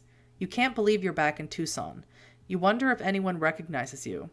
Beyond the rooftop, the city lights appear dim and washed out, as if seen through a black veil. Red brake lights from the highway look like sluggish trails of blood. "Just call her!" That's Dove, speaking in a hushed but anxious tone to Prince Letov. You can't quite hear the rest of the conversation, but then the prince's genial smile vanishes. Dove withers at whatever he says next. Then the eagle swings its golden eyes back to you. "Ah, Huddy," Prince Letov says. "I told you I would have work for you.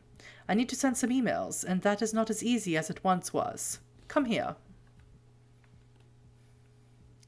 You were still a fledgling when the Second Inquisition burned through the centers of Camarilla power. Places like the Vienna Chantry, arcane fortress of Clan Tremere.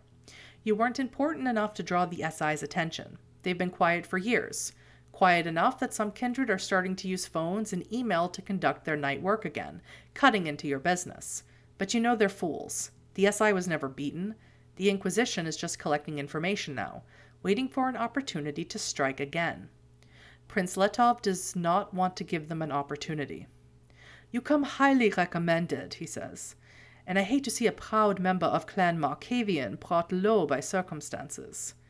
Good, you think. The Prince of Tucson thinks you're Clan Marquis. He goes on. I need you to run letters to a few cities near Tucson. Don't worry, nothing is more than a single night's trip. Why not use your magic bird? Oh god, I don't need to be a dick. I want to, but I don't need to be. I need a ride? Well, since you're so charming, flirting openly with an elder might be stupidly dangerous, but Letov is so cute. No, thank you. I think I can get by on my own. These elders are always giving me orders, printing as charity. I need a ride. Sure. I'm a courier, right? That's what I do. I need a ride, though. I can't walk it on foot. I can't hoof it.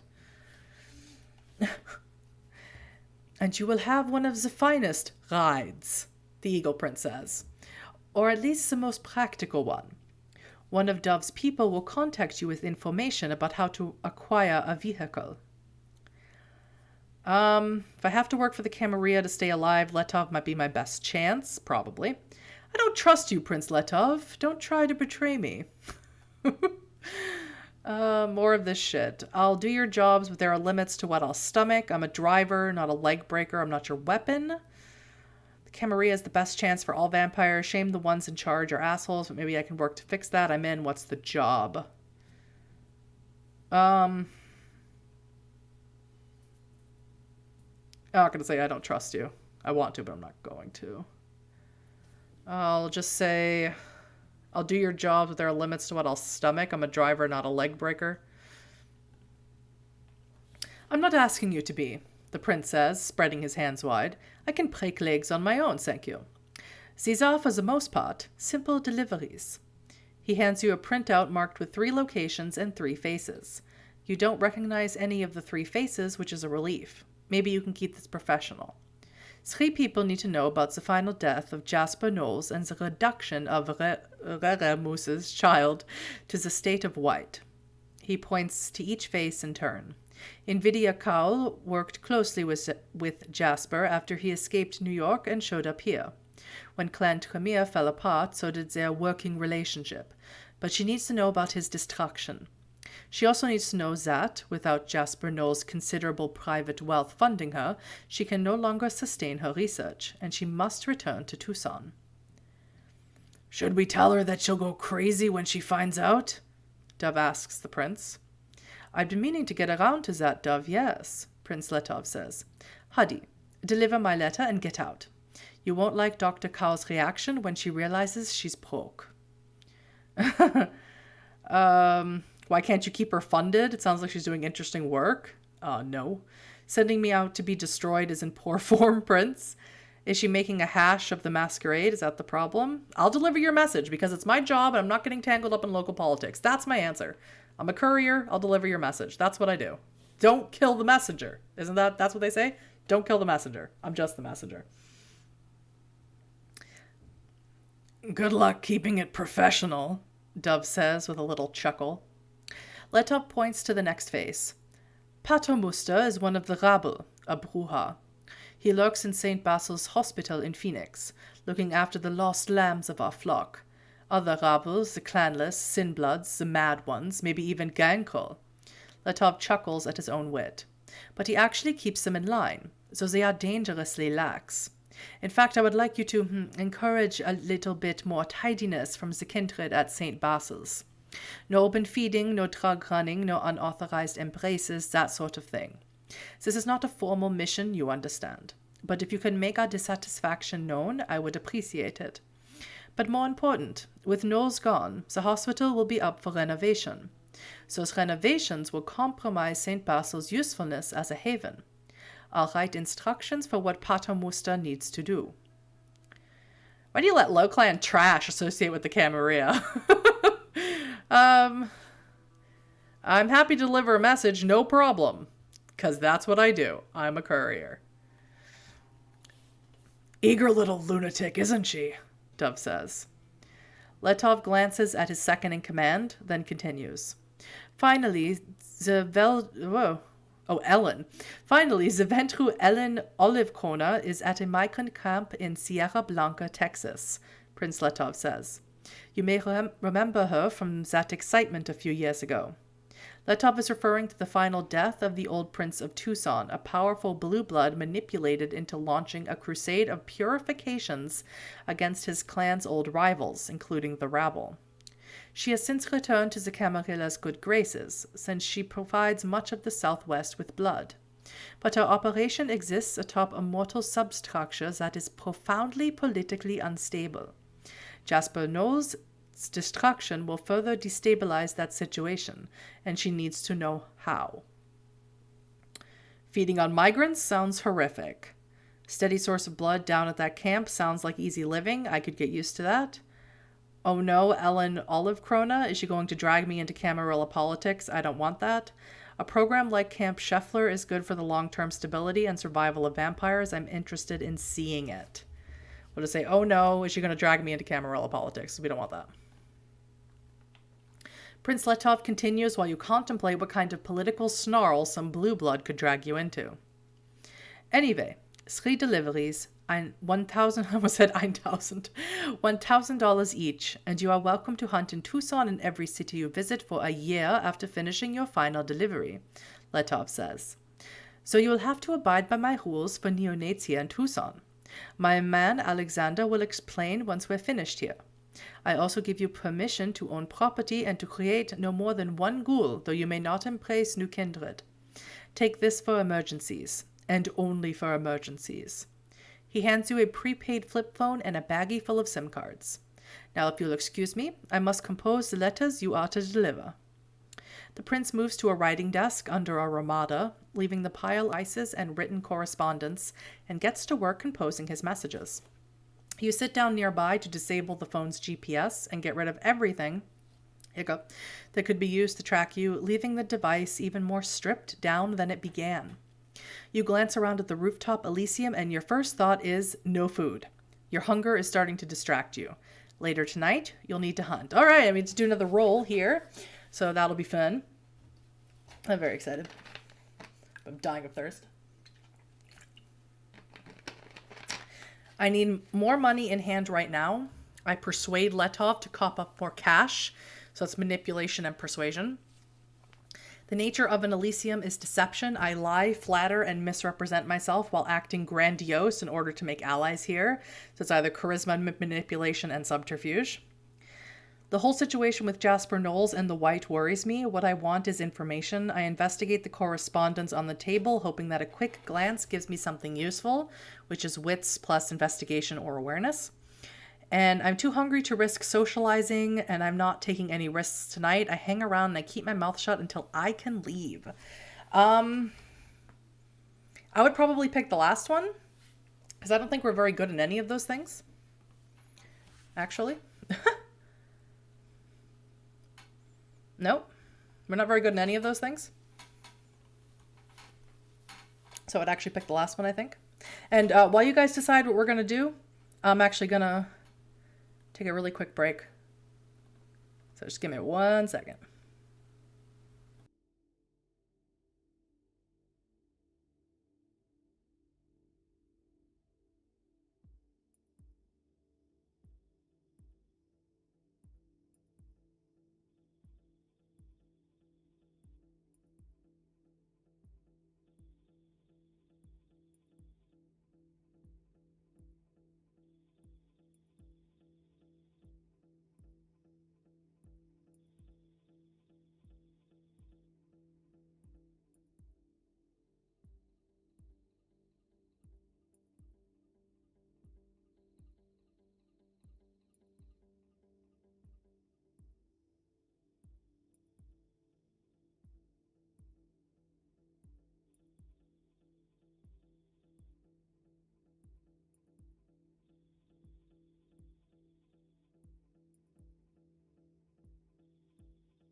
All right, that was my really quick break. Um, I don't know. I don't think any of the things that we would be doing would work out for us too well. So I think I'm just gonna not risk socializing. You fade into the shadows of the cacti and watch the party. There are more kindred here now than when you first arrived, not just Dove, but another Nosferatu unrelated to Reawakening, an ecstatic-looking toreador dripping with other people's sweat from the dance floor. Prince Letov's Malkavian oracle, and a few scummy-looking Ventru in $3,000 suits, because this is the Camarilla, and they come with the furniture. Letov has a small army of blood slaves, but you learn from whispered gossip that none has proven worthy of the embrace. But other than asking a few careful questions, you remain quiet, watching and listening.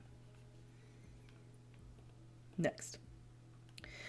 The kindred here keep disappearing downstairs, but you're sure you're not allowed to feed in the Elysium. Yeah, he said we're not. He said so. Alexander said so.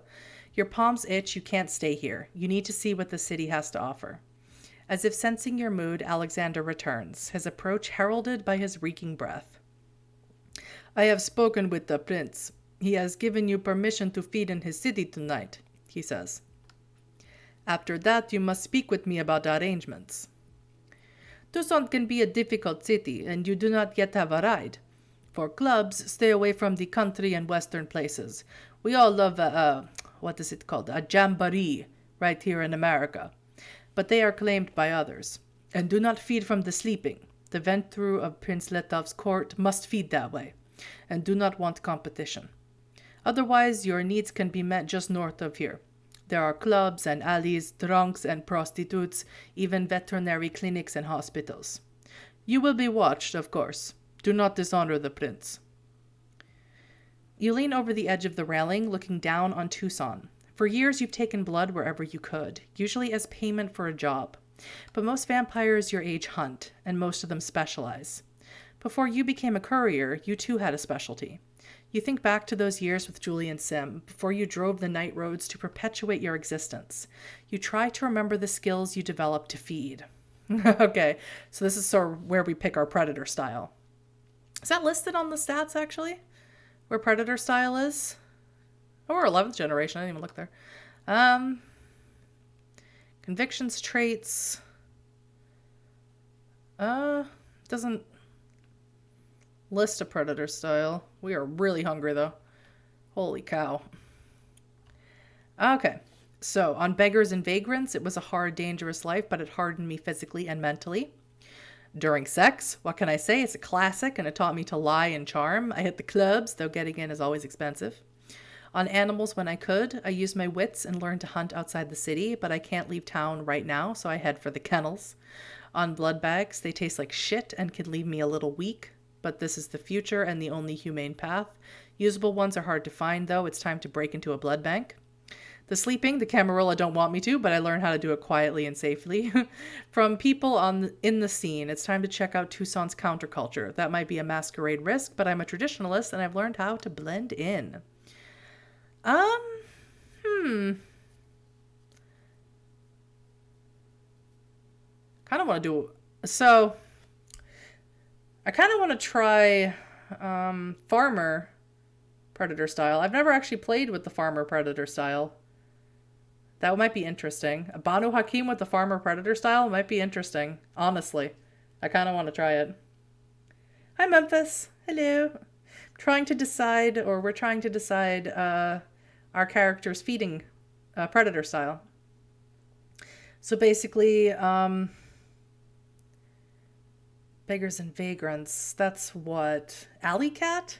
So we have Alley Cat, Siren, Farmer, Bagger, Sandman, I think is that one. And from people in the scene is what, Osiris? I actually can't remember. Be the Predator? I think Osiris. I think we'll do Farmer, just because that one's really interesting. And I think that would also be extra difficult because we'll be on the road unless we're going to track down mountain goats and stuff. So let's do animals. I'm interested. Being a farmer, that's what vampires who feed like you do are called, is harder than it used to be now that mortals have discovered veterinarians stock drugs. There's more security, more suspicion, and your lifestyle always leaves you on edge. Animal blood doesn't satisfy the way human blood does. Most vampires aren't really predators, they're parasites, but you have less natural viciousness than other kindred. Still, you don't have to clean up human corpses, and once you're actually inside someplace, a few dead animals don't arouse much suspicion. A farmer who knows her city has a lot of options. Shelters, zoos, ranches, even just heading into the desert with a rifle and bagging game. In a new city, you'd prefer to find a ranch or farm, but you don't have a car, so you check your new maps and guidebooks and find a nearby shelter. The first one has extensive surveillance and electronic locks, and you learn to notice that sort of thing as a farmer. But the next one is a better part of town and not as secure. You get up on a dumpster and jimmy open a high window like you've done 1,000 times before and slither inside. I've never done farmer just because I love animals so much, so I've never done a farmer. So this is going to be kind of interesting. It's 1 a.m. and no one is inside to hear the dogs go crazy. They know what you are and why you're here, but it doesn't matter. You check to make sure you haven't triggered any silent alarms, but the only heavy security is around the pharmaceuticals. You pass the kennels until you find Mouser. Mouser is a 10-year-old chow. He's blind. He's been here for 11 months. Goodbye, Mouser. Aww. Afterward, you lick the wound clean so it'll look like a heart attack. Then gather as much information as you can about this location and others. Animal blood is weak, and farmers have to feed regularly, so you'll need another target tomorrow night. But this is a good start. You already feel better. Sadness. It won't always be that easy, you think, as you sit on a park bench, sluggishly moving your stolen blood around your body. New vampires can always have fun for the first few nights, but then other kindred learn about your tricks, or hunters notice statistical anomalies, or the herd itself instinctively reacts to the invisible predator in their midst. But tonight you feel good. A Lotus Esprit Turbo in powder blue rolls up to the curb, blaring synthwave loud enough to scare the crows. The driver flings a parcel your way. When you pick it up, he peels out. The parcel contains a card for a pawn shop. Written on the back, cars. There's also an extended stay ticket for a parking garage with a 4-digit key code written on the back. So it looks like you have a place to park. And a Lotus Esprit Turbo, whatever that is. I have no idea. Even after midnight, it feels dangerous to run across the wide, palm tree-lined boulevard that leads to your destination. You need a car. You're itching like earlier when you needed blood. Only now the need is to move fast, to stop the fighting shape of the city and start flowing through it the way it wants you to. By the end of tonight, you either need to buy... that was just a guy delivering a garage thing. Okay. By the end of tonight, you either need to buy a car or learn how to turn into a bat because Tucson is no place for pedestrians. Covenant Pawn Shop is wedged between an auto repair shop and a nail salon across from a Title Max. Signs read cash for guns, we buy gold, and closed. Title Max, isn't that a real place? I haven't been in the States in almost a decade, so... And now I feel guilty as hell for poor Mouser. Yeah, me too. Animal blood is not quite as fulfilling, right? Usually that's the case in most shows and movies about vampires. Yeah, it's not. Not for kindred, it's not, unfortunately. They want human blood. Or even better, kindred, vitae. You step into the sad, dusty, spiritual void of the pawn shop. You pass PS4 games, bedazzled purses, a glass case full of rings, regalo perfecto, and enough rifles to conquer Belgium. The first thing you do is stock up on a few necessities of your trade, a few duffel bags and rucksacks, a mini crowbar, a small folding knife, a folding shovel. People in the chat who are Americans, do you guys call them rucksacks or backpacks? Because that's what we call them here in Germany is Rucksack. I don't remember, actually. A mini crowbar, a small folding knife, a folding shovel, a hacksaw, some lockpicks, matches, cords, electrician's tape, a flashlight, a blood and tissue kit with extra syringes, spare USBs, and a portable toolkit. Holy crap. You stop at the knives because you recognize the silver knife in one display case. Jasper Knowles was holding it before he was killed. Or maybe it's just a knockoff of some movie prop or something. You can't be sure, but that's weird. Ooh, hello. Hello, darling. Behind the display case with the knives is a pretty young woman with choppy blonde hair and Victorian replica railway glasses. She's peered over those glasses to watch you like a hawk since you pushed past the close sign and walked in. You know that reaction. She recognizes a predator but doesn't know exactly what kind. So this place is only I hate that word, tangentially connected to the Tucson Camarilla. It and she are independent and kept that way because they're useful. When you get closer, the young woman leans close, studying your professional wardrobe. Her bare arms are covered in H.R. Geiger tattoos, sinuous biomechanical figures in shades of black, gray, and green. Finally, she says, "Miguel sent you." It's not a question and not a statement. Miguel and Carlos know each other, but you don't know the details. Or maybe that's what that retainer Carlos calls himself when he needs to talk to regular humans. Whatever. You nod. "Call me Elena. Let's get you set up." She throws a red leather jacket on over her tattoos. She makes sure you can see the Glock in the shoulder holster. The cars are waiting out back. A rusted chain link fence divides Covenant Pawn Shop's parking lot from a row of rusted Quonset huts. Quonset huts? The huts and the slightly taller buildings on either side serve to hide a full parking lot of parked cars that probably shouldn't be here. "Miguel says you need wheels," Elena says. She steps into the shadows and starts messing around on her phone, but she keeps her eyes on you above the railway glasses. "These cars are shit. Miguel either hates your guts or doesn't care if your mission for Prince Letov succeeds or fails." You instantly dismiss the vans, economy cars, and anything covered in rust or that would require more cash to repair than buy. That leaves you with 4 mediocre specimens: a Mitsubishi 3000 GT with too many aftermarket mods, a little Honda S2000 with electrical problems, an ancient but still rolling BMW 3 Series, and an ugly but functional Nissan Frontier. "The stuff inside is 20% off," Elena says. "Tonight only. Miguel must like you, or hate me." She props the back door open. "Well, $903. Okay.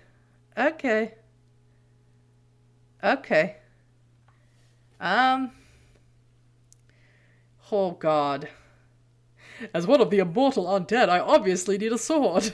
I'm not gonna... I don't need a sword. I hope not. I hope I don't need a sword. Good Lord. I don't know. A gun, a computer, a suit. I don't need a suit. Mitsubishi. Maybe.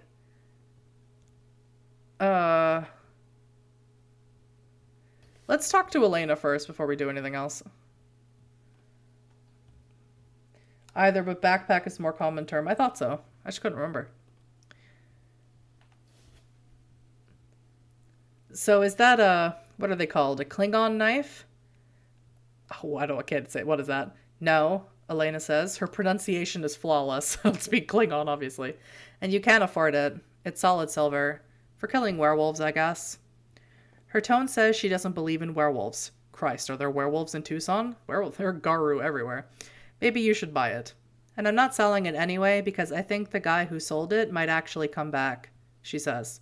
She unlocks the case and hands you the crooked silver blade. This has to be the one the Tremere was holding on in the video. Elena goes back to messing around on her phone. Oh, God. Okay, so we can try and get cheaper prices. We could try a manipulation intimidation roll to get cheaper prices. Oh, we can try to haggle and use our knowledge of finances. We can try to get her to be an ally. Their charm and leadership can bring her around. We do have a lot of charisma for some reason. I like pretty girls. I flirt with Elena and try to feel out some kind of alliance. Maybe I flirt with Elena. Yeah, I flirt with Elena. Or I go back to shopping. Let's flirt with Elena. Let's just try. We have a lot of charisma. I don't know how much persuasion we have. Oh, no, wait. We have... Well, we got a little... How much persuasion do we have? We got a little. How much hunger? How's our hunger at? 2? got a little. We can try. Maybe she'll knock the prices down as well. God. What are your tattoos, you ask? Elena hesitates for a moment, then shrugs out of her red leather jacket, revealing the biomechanical sleeve tattoos. When my grandmother's first boyfriend died, she turned to opium and art. I couldn't figure out where to get opium, so when my brother died, I read a lot of art books. You place a finger on one bicep, wow, where Geiger's birth machine slowly tessellates into a blur of abstract mechanical shapes, ringed by tentacles. She permits the contact for a moment, then slides her jacket back up. You're going to be in Tucson for a while? She asks. Yeah, you say. My number is on the wall, she says. Call me if you need help with work. What is it you do? Wait, don't tell me yet. A potential ally. This is good. When she turns back to you, she's smiling, though you can see her skepticism. She's going to try to figure out who you are. Hiccup, and that could be dangerous. Oh, we could do shit. Now, after flirting with her, we could then shake her down.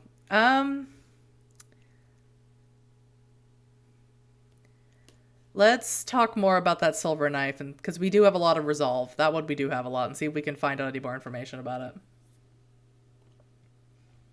Some pawnbrokers love to talk about acquisitions. They like implying that everything, in their shop has a story and a mysterious heritage. But since Elena actually is involved in weird illegal shit, you know she's not going to talk unless you're careful. So you take your time, asking first about different knives and about occult paraphernalia. Elena has a whole display of crystals, runestones, Lulan magic books, jade yoni eggs, and more esoteric artifacts. Finally, you bring her back to the silver knife. The guy who sold it, you say. Older man with a beard, sort of professorial. You're describing the Tremere who died with the weapon in his hands, but maybe that will jog Elena's memory. It does. He was in here a few times, she says, but the guy who sold it... Her expression goes a little vague. You recognize that look. You can't be 100% sure, but you think someone messed with her memory. Now, the world is full of weird, dark shit, and who knows? Maybe witchcraft is real, too. Yeah, well, you do blood sorcery, so... Or at least you know people who do blood sorcery. But you know plenty of vampires who can do that. What do they look like, you ask? Try to remember. Did you see them in a mirror? Sometimes that helps. Elena's eyes widen behind her railway shades, and she gasps. I did. Someone you know, you asked? No, she says, still piecing it together. Chinese guy, young, like my age. Blazer over a t-shirt like he was going to give a TED talk. He sold it. Shit, I can't remember much. I must have been tired. There are a lot of Asian tech bros in Tucson, but you feel an itch in the back of your mind. A growing confidence. It's Julian Sim. It has to be your sire. Ooh. The thought plickens. Okay. So now we've chatted with her, so we got that out of the way. Let's check out the Mitsubishi. Just 'cause. Let's check that out. Because we need a car. This was a blisteringly fast car for its price point back in the day, but its day has passed. Still, the Mitsubishi is a big, muscular GTO with excellent acceleration and handling that is, at least, adequate. And it's blood red, inside and out. The problems start when you check under the hood. You can't tell if that circular thing is supposed to be a turbo or some kind of prototype Roomba from the Clinton administration, but it's all fucked up whatever it is. The electrical is an over-engineered nightmare too. When you take the car out for a spin with Elena riding shotgun, Limp Bizkit's brake stuff almost blows your eardrums out. You can't figure out how to stop the CD from playing, so Elena just pops the whole CD player out with a screwdriver. The acceleration is good, but the turbo is wheezy and unpredictable, and the whole car feels like it could fly apart in a hard turn. $500, Elena says when you get back, shoving the CD player back into place. I'll throw in the corn CDs and the sun visor for free. One of them is live at Woodstock 99, so you can afford it. All right, so speed 2, maneuverability 1, durability 1. Oh, God. Go for the BMW. Well, I kind of want to look at all of them. Let's look at the Honda.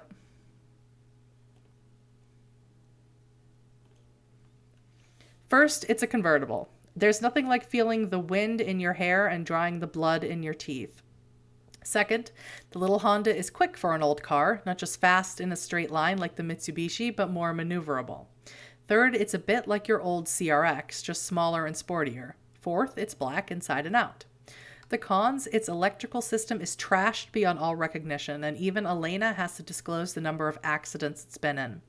You're worried that a ghoul with a golf club and some vitae could smash this car to pieces. You're worried it might just burst into flames driving down the interstate. You take it around the parking lot, then around the block a few times with Elena riding shotgun. You make a few stupidly fast turns and the little convertible does great.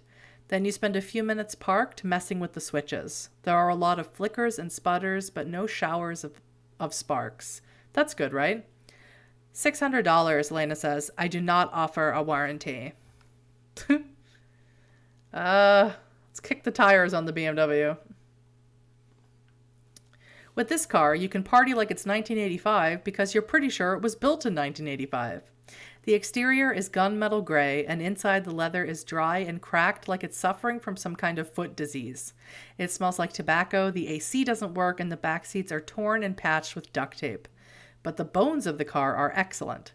The engine is clean, and it's as fast as the two sports cars, almost as maneuverable as a modern vehicle, and more importantly, it's tough as nails. This thing survived Reaganomics, and Glasnost. It can survive whatever you crash it into. You take it around the parking lot, then around the block a few times with Elena riding shotgun. It's a bit old and a bit rattly, but it accelerates hard, turns well, and it feels solid. Like driving a refrigerator with a really good engine. All this can be yours for a meager $700, Elena says. That's such a good deal, you check the whole car again. But it looks good. It's the most expensive thing on the lot in your price range, but maybe it's worth it. Maybe it is. Let's check the Nissan. The pickup is the newest vehicle on the lot in your price range, though that isn't saying much. It's ugly on the outside, rust-stained and salt-streaked. Did someone drive this thing down from Manitoba? Canada. It's not particularly fast, and even though it's fairly new, you know it's going to turn like a 53 Mercury. But all that post-2000 passenger safety know-how counts for something. Pound for pound, the Frontier is as tough as the little BMW, and the Frontier has a lot more pounds. If you find yourself rolling into a gunfight across broken rocks or back in time to fight Vlad the Impaler's heavy infantry, this is the vehicle for you. And it's black. You take the Nissan around the parking lot, then around the block a few times with Elena riding shotgun.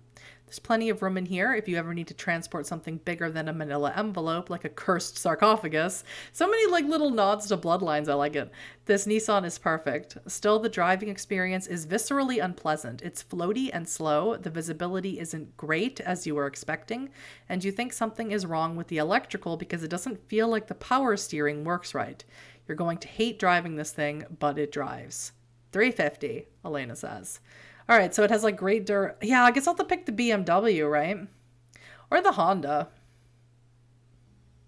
I guess I'll have to pick the BMW. It's just the best bang for my buck, I think. That's what I'll have to pick. I buy the BMW. There's a lot of bureaucracy here. You give Elena $700 and she gives you the keys, the registration, and an object she obviously doesn't recognize. A Peter Gabriel mixtape for the BMW's non-functional tape deck. You check the ashtray, but no one left any cocaine. It's the 80s. Do a lot of coke and vote for Ronald Reagan. $203 left. Oh my god. I need a gun. I guess I need a gun. I'll check out the firearms. You don't want to drive around with a rifle or a shotgun, so you scan the pistols and revolvers. Most are cheap, badly maintained, or overpriced. A few are all three.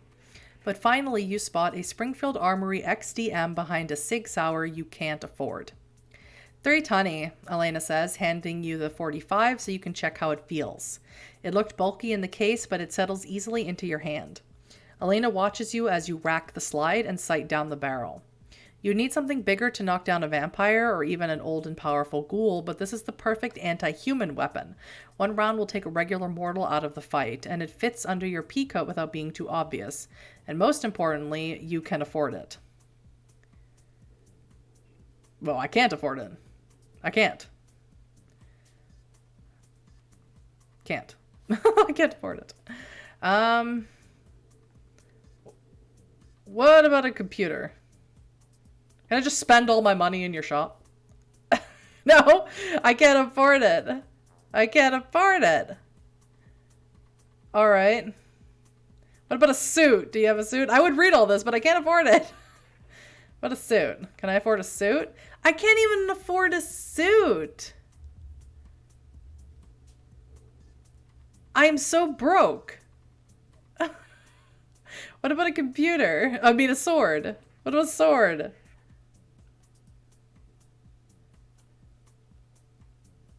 I can't even buy a sword. Oh my god, I spent all that money on that car. Alright, I guess I'm done shopping for now. Maybe I can come back.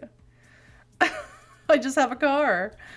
It's 2:16 according to your DW watch when you pull out of Covenant Pawn Shop in your new BMW 3 Series, and sunrise is 6:29 a.m. It's still early, so you drive around for an hour just to find the cheapest gas stations and the fastest ways out of town. Then you accelerate smoothly onto East Broadway Boulevard near a plasma center and head for the garage address you got earlier. When a shadow crosses the hood of your BMW, you look up and catch a glimpse of a wing eclipsing a streetlight. Was that Riga, Prince Letov's eagle? You find your spot in the underground parking garage. Right in front of it is a metal door with a keypad. You grab everything from your BMW, lock it, and enter the code. Inside is an office with peeling linoleum floors, an ancient metal desk with a rusty mini fridge on it, and a sleeping bag. A short tile corridor ends in a jury-rigged shower and a drain.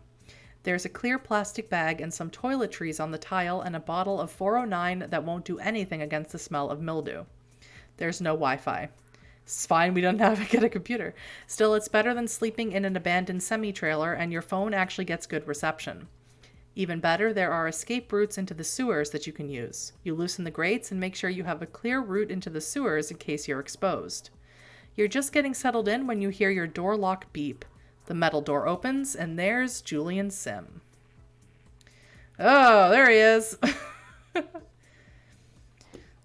A new personal low, your sire says. He's wearing a glitch t-shirt and a smile. He starts to enter, then looks down and says, "You have to invite me in." No, I fucking don't, Julia, because that's not how vampires work.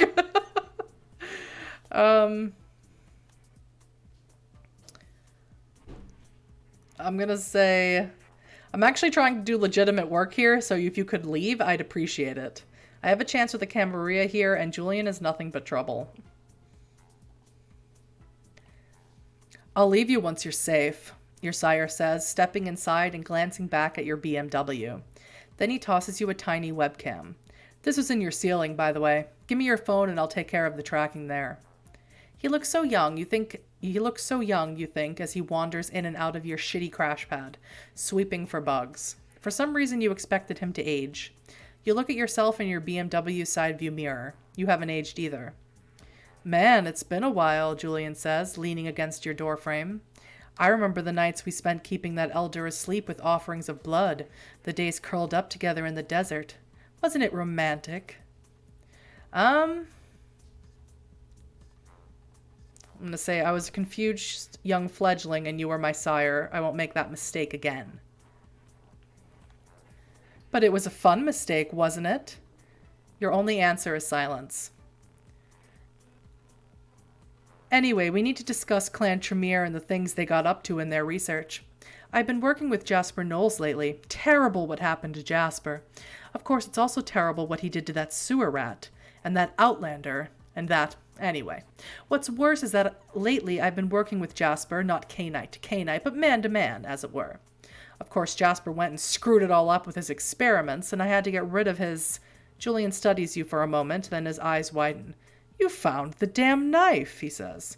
You're too clever for your own good. You're starting to monologue, Julian. That's a dangerous habit. Why don't you just tell me what you want me to know? Hard living has made you dull, Huddy, your sire says. Fine. Since the Convention of Thorns, the Masquerade has protected us from mortal scrutiny. We hide what we are. We live in the shadows, but that can't last. He tosses the USB webcam up and down. The Second Inquisition should have taught us that. One day soon, humans will learn the truth. This is inevitable. Do you know why Jasper Knowles decided to end his experiments with that Nosferatu? Because someone filmed it when it got out. Then he called me to turn the video from a Masquerade breach into a trailer to a new student horror film. I had to fake some date stamps, but the Tremere paid me well. That's going to happen more and more, Huddy. And eventually it's going to be happening every night, all the time, always on, constant streaming. We must stop offering a hard wall against this inevitability and start creating a guided path for the mortals. Oh my god.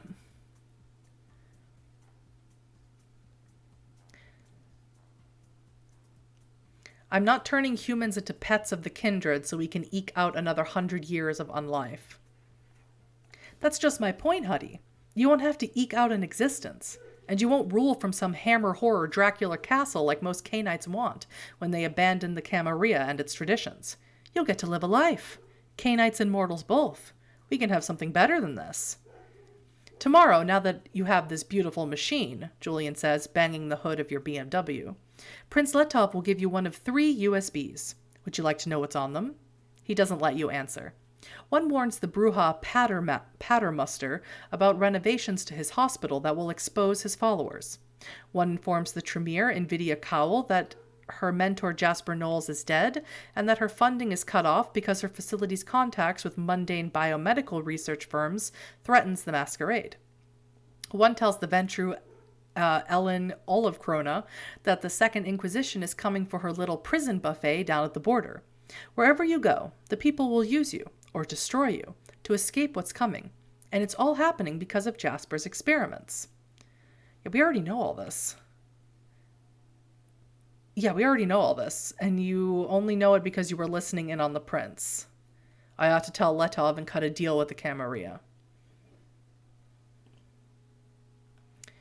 The Camarilla is so sloppy, I could have learned what I know from 100 sources, Julian says.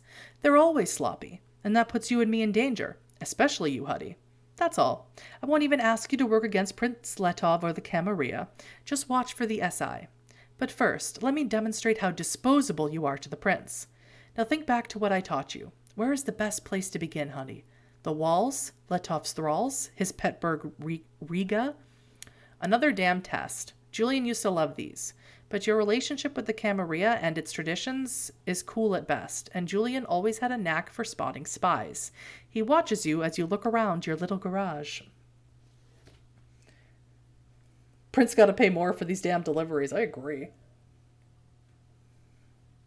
Oh, God.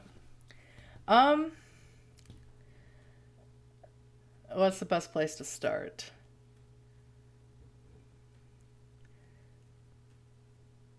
But the prince has set mortal spies to watch me. I sneak out and hunt them down through nearby streets, though I doubt it will be easy. I think we should do that, because we have really high dex in clandestine. I thought we had higher dexterity. I swear to God we had higher dexterity. Dex and clandestine. Must be thinking of resolve. Intelligence. Well, it's definitely our best out of intelligence, wits, and dexterity. So, let's see if this prince has sent mortal spies to watch us. And we'll sneak him down. We could just... I invoked my shadow powers and hide. Which is what I love to do. But let's do that one. This isn't just about impressing Julian, but about checking the quality of Letov's ghouls. You don't want amateurs watching you. They might make a mistake and put you in danger. You leave Julian outside your room, where he starts sweeping your BMW for bugs while you pad down the far side of the garage. "The Chinese guy was here," you hear a voice say. "He's doing I don't know. I think he's offering her a job." You hide in the shadows and memorize the features of the 2 men as they come around the corner. One is Carlos, the music lover from the Elysium, looking tired and angry. You don't know the little guy with the Arizona Diamondbacks jersey and the gold necklace.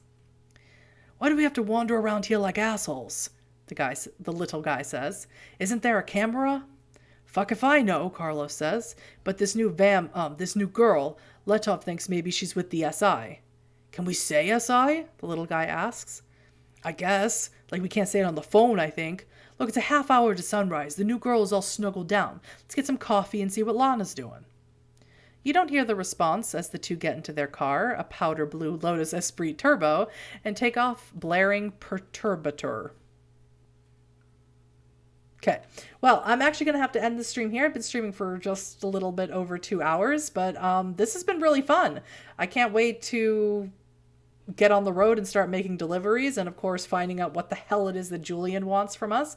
I was trying to play until we get to the next chapter, but since I can't actually see when the chapter shows up, I don't know how much longer, and I said reading for 2 hours really does a number on the throat.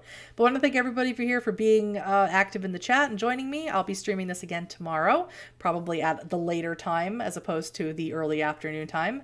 And yeah, this has been a lot of fun. And I hope you enjoyed it with me, and I hope you're ready to find out what types of shenanigans Huddy's going to get up to on the road in her BMW, and not a gun, because we couldn't afford a gun because we spent all of our money right away. So thank you so very much, and I'll see you for the next live stream. Bye!